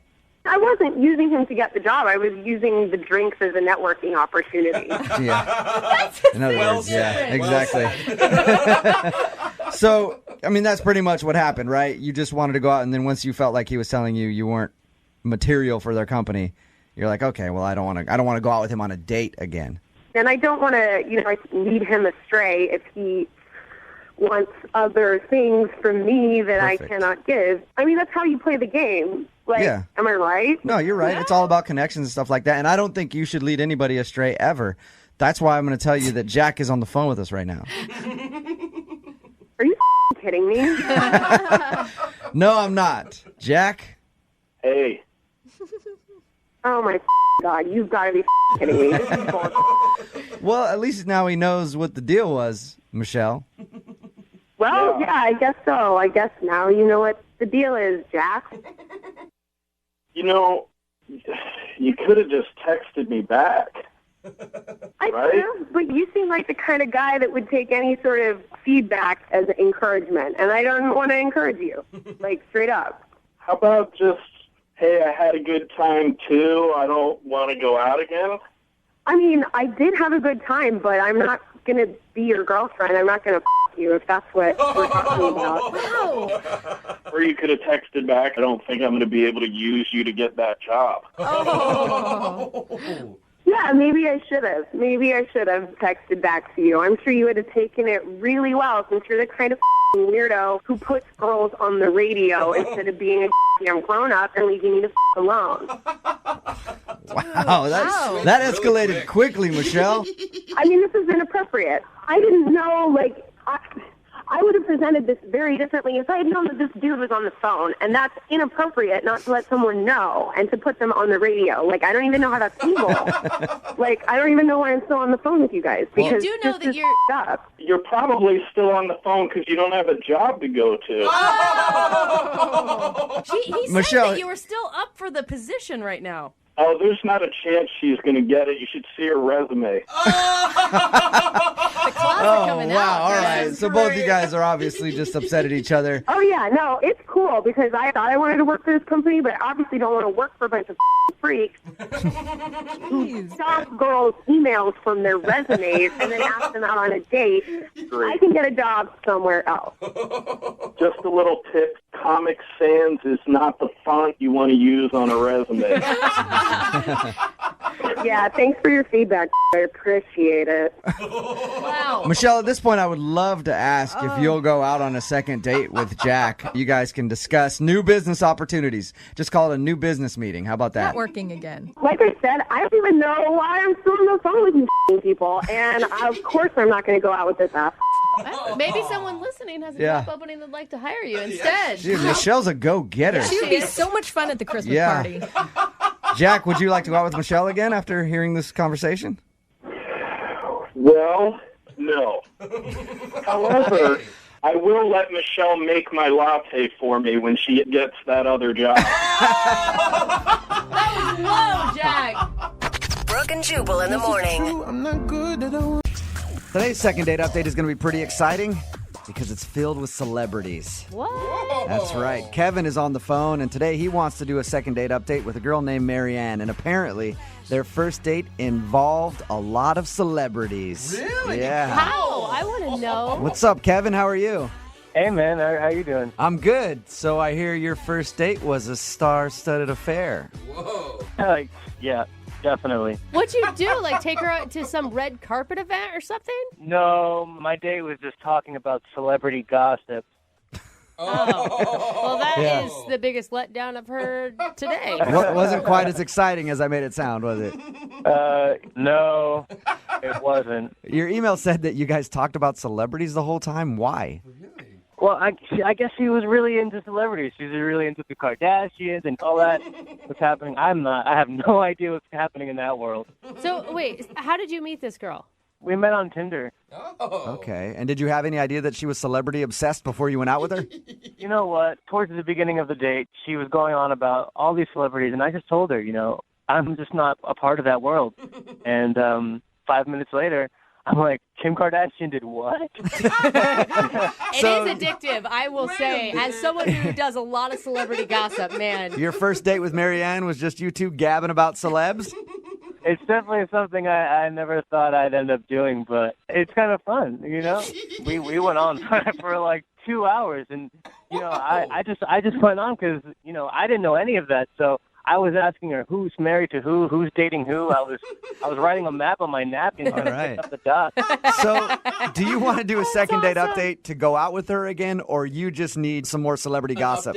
Just another fix. No, I wouldn't mind another celebrity update because it's been a couple of days now, but I definitely want to go on a date with her again too. Why do you want to go on another date? What did you like about her so much, other than the celebrity stuff?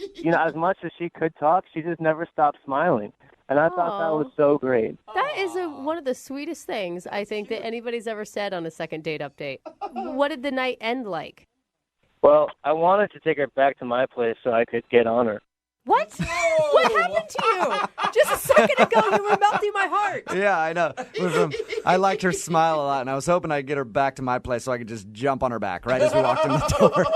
I was just being honest with you. That's what I wanted to do with it. Oh, my gosh. So much honesty there. What did you guys do? So you went out to eat, or where were you when you were talking about all the celebrity stuff? Yeah, we went out to eat, and, after we ate, I asked her, let's go back to my place. Yeah. And she said yeah, so we went back to my place, and we were hanging out, watching a movie, Netflix and chill. And I said, I'm going to go change in my room. I'll be right back. I come back, and she's gone. Wait, you pulled the I'm going to change into something more comfortable line? Well, I was dressed up for the occasion, so I wanted to relax and kick back and dress in more comfortable clothes, and encourage her to do the same thing. Not that she would change it. Hopefully she would. Hopefully just get out of the clothes that she was wearing. That's all you wanted. Yeah. And then when you walked back out, she was nowhere to be found? She was literally gone. And the front door was wide open. Oh, my God, she was kidnapped. Do you have any idea why she would just jet like that? I have no clue. Maybe she didn't like the movie.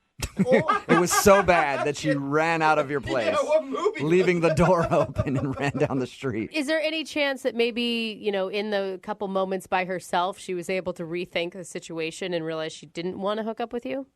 I mean, I don't know. It seems like a pretty weird thing to do, to just leave. Did you, obviously you tried to reach out to her. Yeah, I mean, as soon as she was gone, I texted her a few times, where did you go? And I just got nothing back. Nothing. Not one text message.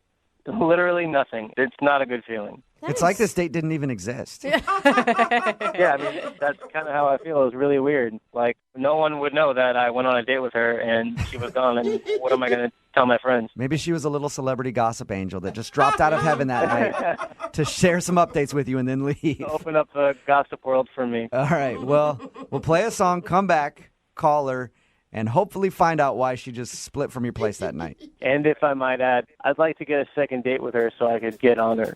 Well, we'll do our best to help you get on her, okay, bud? Hang on. All right, thanks, man. Moving 92.5. Brooke and Jubal in the mornings. Second date update. Right in the middle of a second date update, and if you're just joining us, Kevin is on the phone, and today he wants to call a girl named Marianne. All Kevin wanted from the date was to, quote, get on her. But God, that hurts my when soul. they went back to his place after hanging out at a bar, talking about celebrity gossip and whatever, there was a moment when he said, I'm going to go slip into something a little more comfortable. Well, he went to go slip into whatever that comforting thing was, and then when he came back, she was gone. and the door was still left open. So she just ran out of his place. He tried texting her, tried calling her, and has gotten no response. So it's a mystery. Where did Marianne go, and will Kevin ever be able to get on her? Kevin?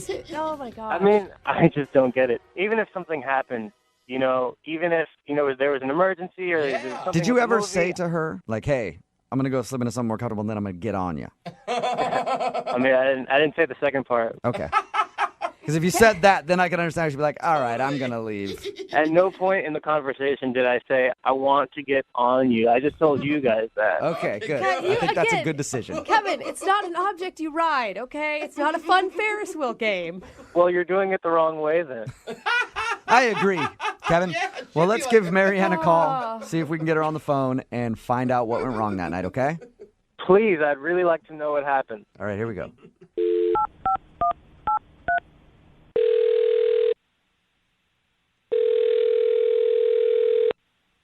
Hello? Hi, I was looking to speak with Marianne. That's me.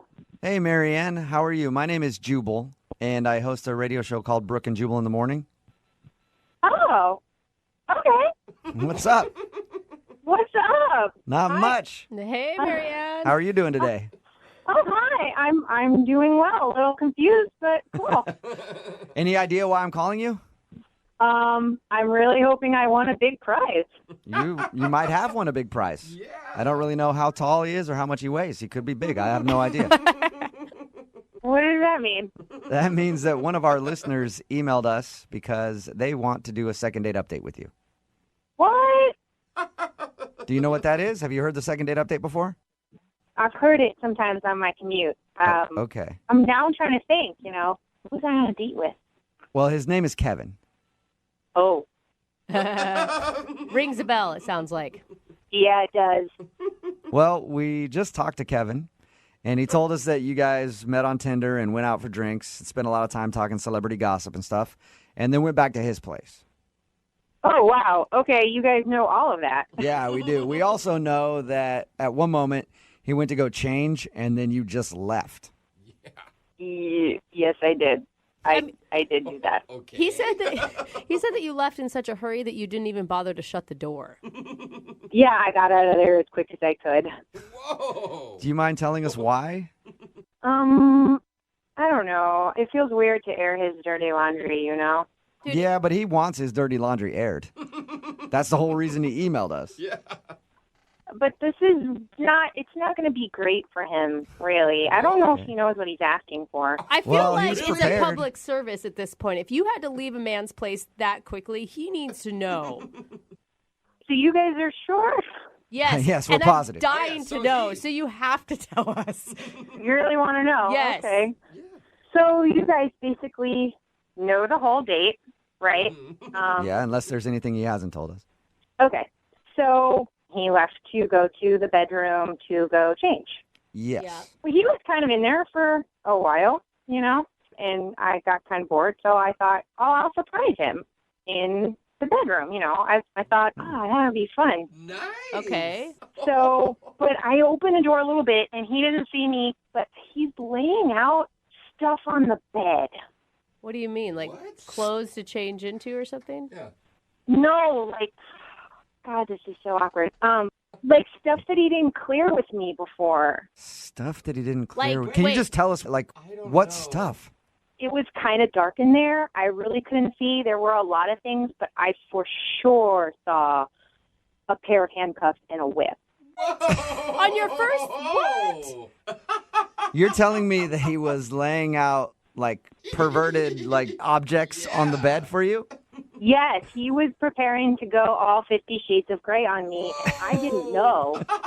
There was never a discussion beforehand like, what are you into? Are you on the same page as me? Whips and chains. No, we talked about celebrity gossip the whole time. That is so forward. Dang. I mean, Are you sure that's what you saw?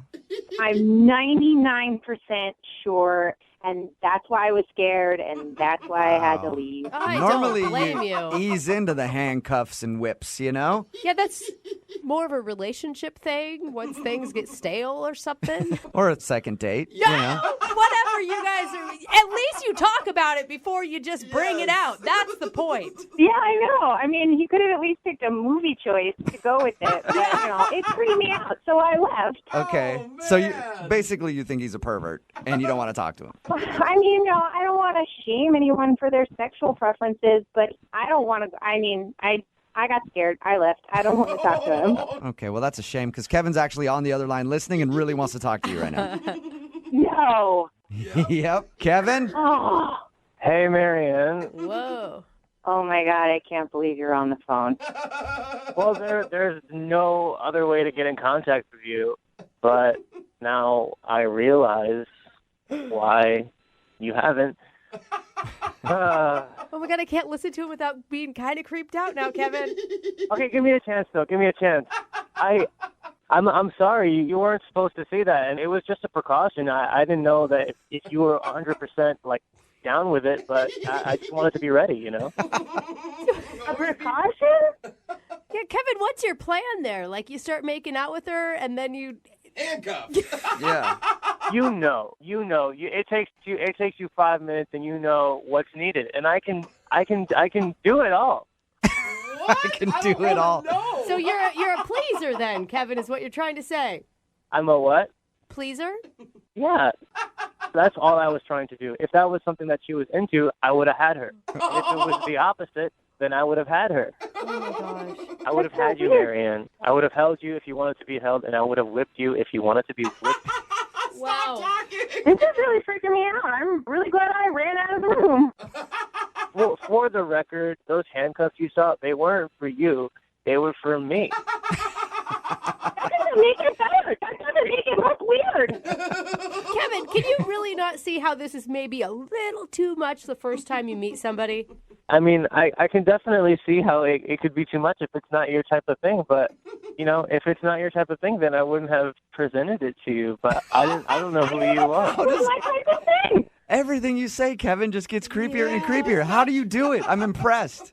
I'm not trying to be creepy. I'm just trying to be real with you. I'm an honest person. That's me. At heart. Yeah, maybe a little too honest, Kevin. I'll ask the question, though. Marianne, would you like to go out on a second date with Kevin? We will pay for it. No. The handcuffs are not in my future, and they shouldn't be in his. Marianne, that's a shame because I can do lots of things. You saw one part of me, and I can give you more, and I really like your smile, and I really like to see you again. Creepy. No, you freaked me out beyond all repair. I am freaked out. Oh. All right. Well, Marianne, if you ever do come around to see the joy of whips and handcuffs, I'll be here. Whoa. Thank you very much. If I change my mind, sure, I'll do that. But nope, I don't think I will. All right. Well, Kevin, I'm sorry you didn't get a second date. Yeah, well, at least I know now why she left. Yes. I won't do that again. And I think you've ruined the dating game for every Kevin on Tinder ever after this. Maybe I helped it. Maybe we know now. Maybe. Brooke and Jubal in the morning. Got a text in at 78592 says, I don't know why that girl won't go out with him again. I would love to go out with that guy. Talking about today's second date update. If you missed it, Kevin wanted to call a girl named Marianne who wasn't calling him back after their date. When we got her on the phone, we found out why. It's because they met on Tinder and they were messing around on the couch, and she was actually ready to hook up with him. He's like, I'm going to go to the bedroom real quick, get a little more comfortable. And she was going to go surprise him in the bedroom. And then when she went to the bedroom, she saw him laying out like whips and handcuffs and everything else. And then she wasn't interested all of a sudden, like, wait, that's a little bit too early. Yeah. You shouldn't even assume people like sushi, for instance, on a first date, let alone whips. And the whole time she was telling the story, you know what I was thinking? That's a perfect opportunity for her to get on the phone with my friends at advocateslaw.com. Oh, my God. Let's say you're over at a friend's house and they pull out a whip and whip you. Yeah. And you don't like it. It hurts a little too much. Maybe they're a little too rough with the handcuffs. Well, you can call my friends at advocateslaw.com. They're personal injury attorneys. They also do auto as well. It's 206-512-3555. They're available 24 hours a day, 7 days a week, and it costs you nothing to talk to an attorney. And you don't pay anything unless you win. And they've gotten over $100 million for their clients. It's advocateslaw.com. But But yeah, Kevin jumped the gun there on that a little bit. Yes. He's just, I just want to be prepared in case you liked that. Yeah. There are ways to find out slowly what somebody's into instead of just being like, oh man, she's ready to go. Let's get this thing started. I got to get everything. Has anybody seen my samurai sword? I have to. Who knows if she's going to be into that kind of thing. Patience is definitely key in that whole situation. Yeah. Remember, if you want to do a second date update, all you have to do is email the show, and we will call the person who didn't call you back. Moving 92.5. I've heard a lot of surprises on first dates. Oh, yeah. We've been doing the second date updates for a while now. Like we had a guy show up with his face beaten from a backyard MMA fight. That's a surprise. Forgot about that guy. Had a guy show up on a bike, the kind that you pedal instead of a car, and then ask the girl to drive him to wherever they're going. We've had a bunch of surprises like that, and today's second date is no different. But this time, Jackie had a surprise for the guy that she wants to call today. His name is Paul. What's up, Jackie? Hi, how's it going? Good. How are you? I'm okay. Yeah. Please tell me it was a good surprise and not like all the other surprises that we just listed. I mean, I thought it was a good surprise. Okay. All right, well, before we get to the surprise, let's talk about the guy. His name is Paul. Yeah, And where did you meet Paul? I met him at a bar. Okay. Did you approach him first? No, I was actually on my way out, and he's like, "You're super cute. I really want to get to know you." And it was like kind of really random, and I don't know. I mean, if it was any other guy, I would have been like, "Who is this guy?" But he was really cute. I just picture someone like standing in your way and not letting you out of the door. You're cute. Give me number. But it was like not creepy. Like it was kind of more like, "Hello there," like very like. So he was hot enough, in Yeah. other words, because if he was not attractive, you'd be like, get away from me, creep. I'm trying to leave. You have 2 seconds before I elbow you in the junk and walk by. Yeah, I did not mind much at all. Okay. And he actually followed up. Yeah, and he called me rather than texting, which was like super attractive. And yeah, All right. And so what'd you guys do when you went out?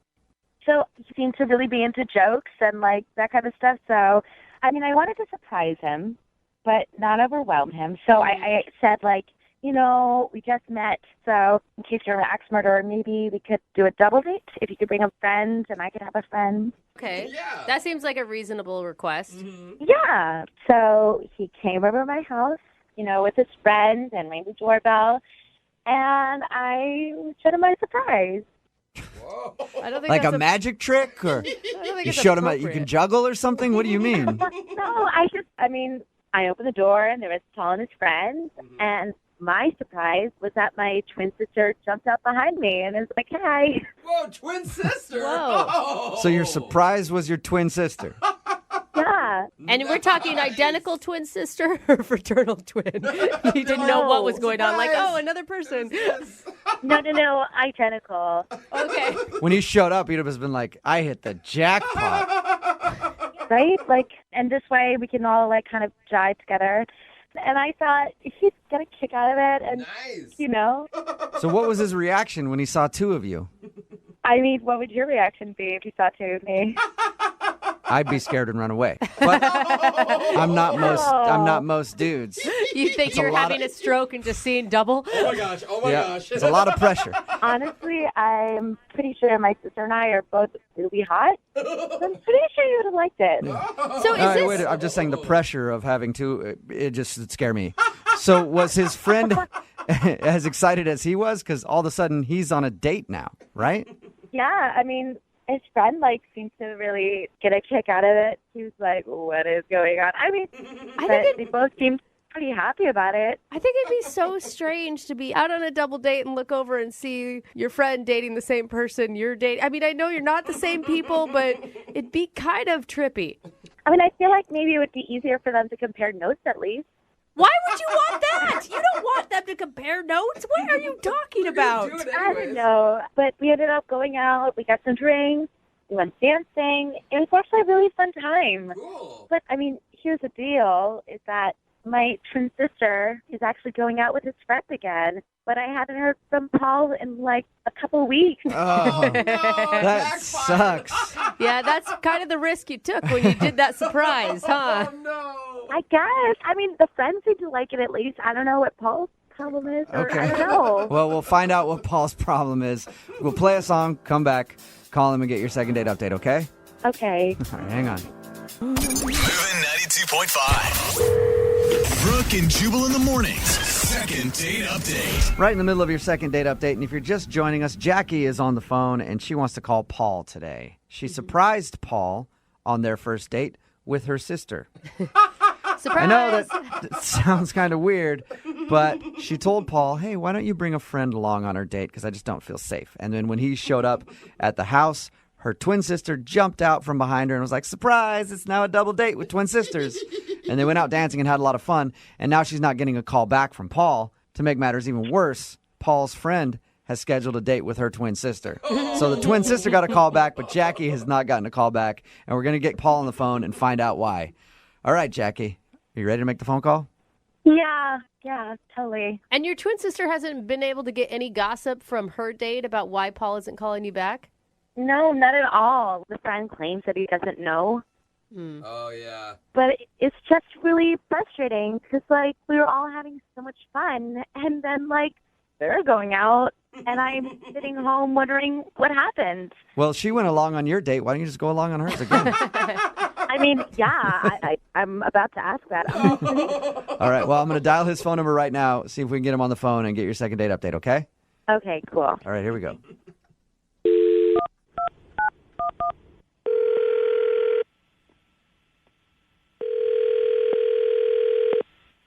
Hello? Hi, I was looking for Paul.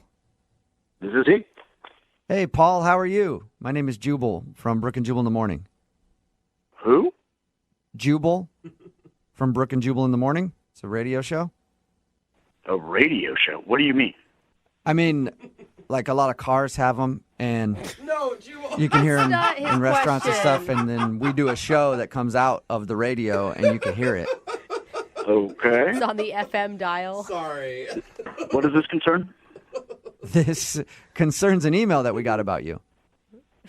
You got an email about me. What was the email about? Well, it was from a girl named Jackie that you recently went out with on a date. Jackie sent you an email? Mm-hmm. Why would Jackie send you an email? Because you're not calling her back after your date. Duh. This concerns our one date. We had one date, and now she sends an email to you guys. Yes. You guys had one date, and you haven't called her since, so she emailed us to see if we could get you on the phone and find out if there's a reason you don't want to go out with her again. In the email that she sent you, did she by any chance tell you what happened on that first date? Did she? She told us a little bit about it, yeah. She said that you showed up to her house, and she surprised you with her twin sister, and then you and your buddy went out on like a double date. That's the vanilla version of it, yeah.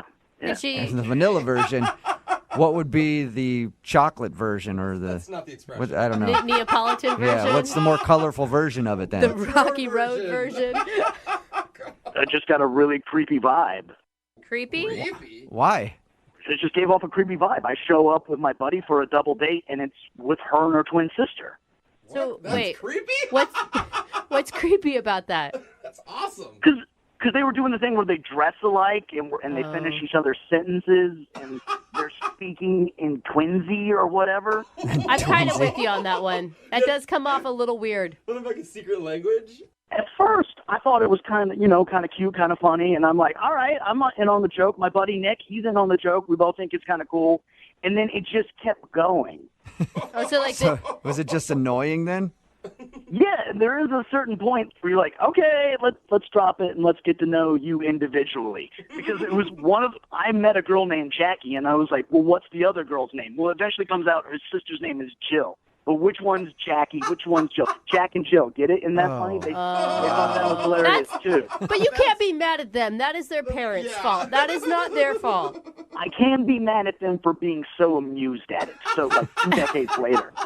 Yeah, if they love it, it's one thing. So did it feel like, if you're going to date me, you got to date my sister? We come as a package. Oh. Well, they were in love with the fact that they're both twins so much they didn't even seem to care that they were on a date. Oh, no, they're showing What do you off? mean? Like they were putting on a twins show Yeah. for you? A little bit, like an exhibition. Like, isn't this so amusing that we're twins and that we look alike? And so they started doing weird twinsy stuff. Like, one of them would be like, I'm the evil twin. And the other one would go, no, I'm the evil twin. Oh, man. You think that after your whole life living as a twin, the novelty would wear off? The joke would Exactly. get old Yeah. eventually. It was very obvious very quickly that they weren't there for a date. I was there to meet a woman, and they were there to play their twin game. I wasn't having any of it. I just wasn't cool. And I look over at my buddy Nick, who's my wingman, and I'm like trying to give him the signal of like, let's pull the cord. Yeah. And he was like, he gave me the reverse signal of let's stay and let's see this out. Like, he loved it. Yeah. You were like, all right, I've seen twins before I get it. And he was like, ooh, twins. What are they going to do next? Exactly. So at that point, I was like, all right, I'll be your wingman. But I wasn't invested at that point. Yeah. Which one's the evil one? Well, Yeah, look at Paul. they look the same. I do have to tell you something. Jackie is on the other line listening right now and wants to talk to you. Or is it Jill? Nah, the evil one. Jackie, are you still on the phone? Yeah. Hi, Paul. I thought we really got along, so I was just, I don't know, I was kind of excited about you, and you just totally ghosted. So, I don't know. It seemed pretty I just obvious wanted to me that figure out what you weren't into the date. It seemed like you were into some sort of weird performance piece. I mean, it wasn't a performance piece. Like, we were just having fun. You can't take a joke. I can take a joke. I love jokes. But your joke went on for like an hour and a half, and it was a version of Who's Who. Well, I'm sorry, I'm not Saturday Night Live for you. I mean, we were just having fun. But it just seemed like I wanted to get to know you. That's why I asked you on a date, and all I got to know about you is that you have a twin. That's it. I mean, I don't know. I'm really close with my sister, and, like, she's a big part of my life, and we're twins, and it's kind of really cool. We actually like each other. And I thought you got it, you know? No. Yeah. No, I really didn't. I mean, I have siblings, and I don't think I would ever bring them along on a date. Maybe next time just bring it up on a date, like, oh, I have a twin sister, and then it's like an interesting point of conversation, but don't actually bring her on the first date. If that would be my suggestion. Jackie, I don't think that he's saying anything mean. I think he's just saying that he didn't get a chance to know you at all, and it felt like you were like hiding behind this twindom thing or playing into some sort of twin fantasy that he obviously doesn't have.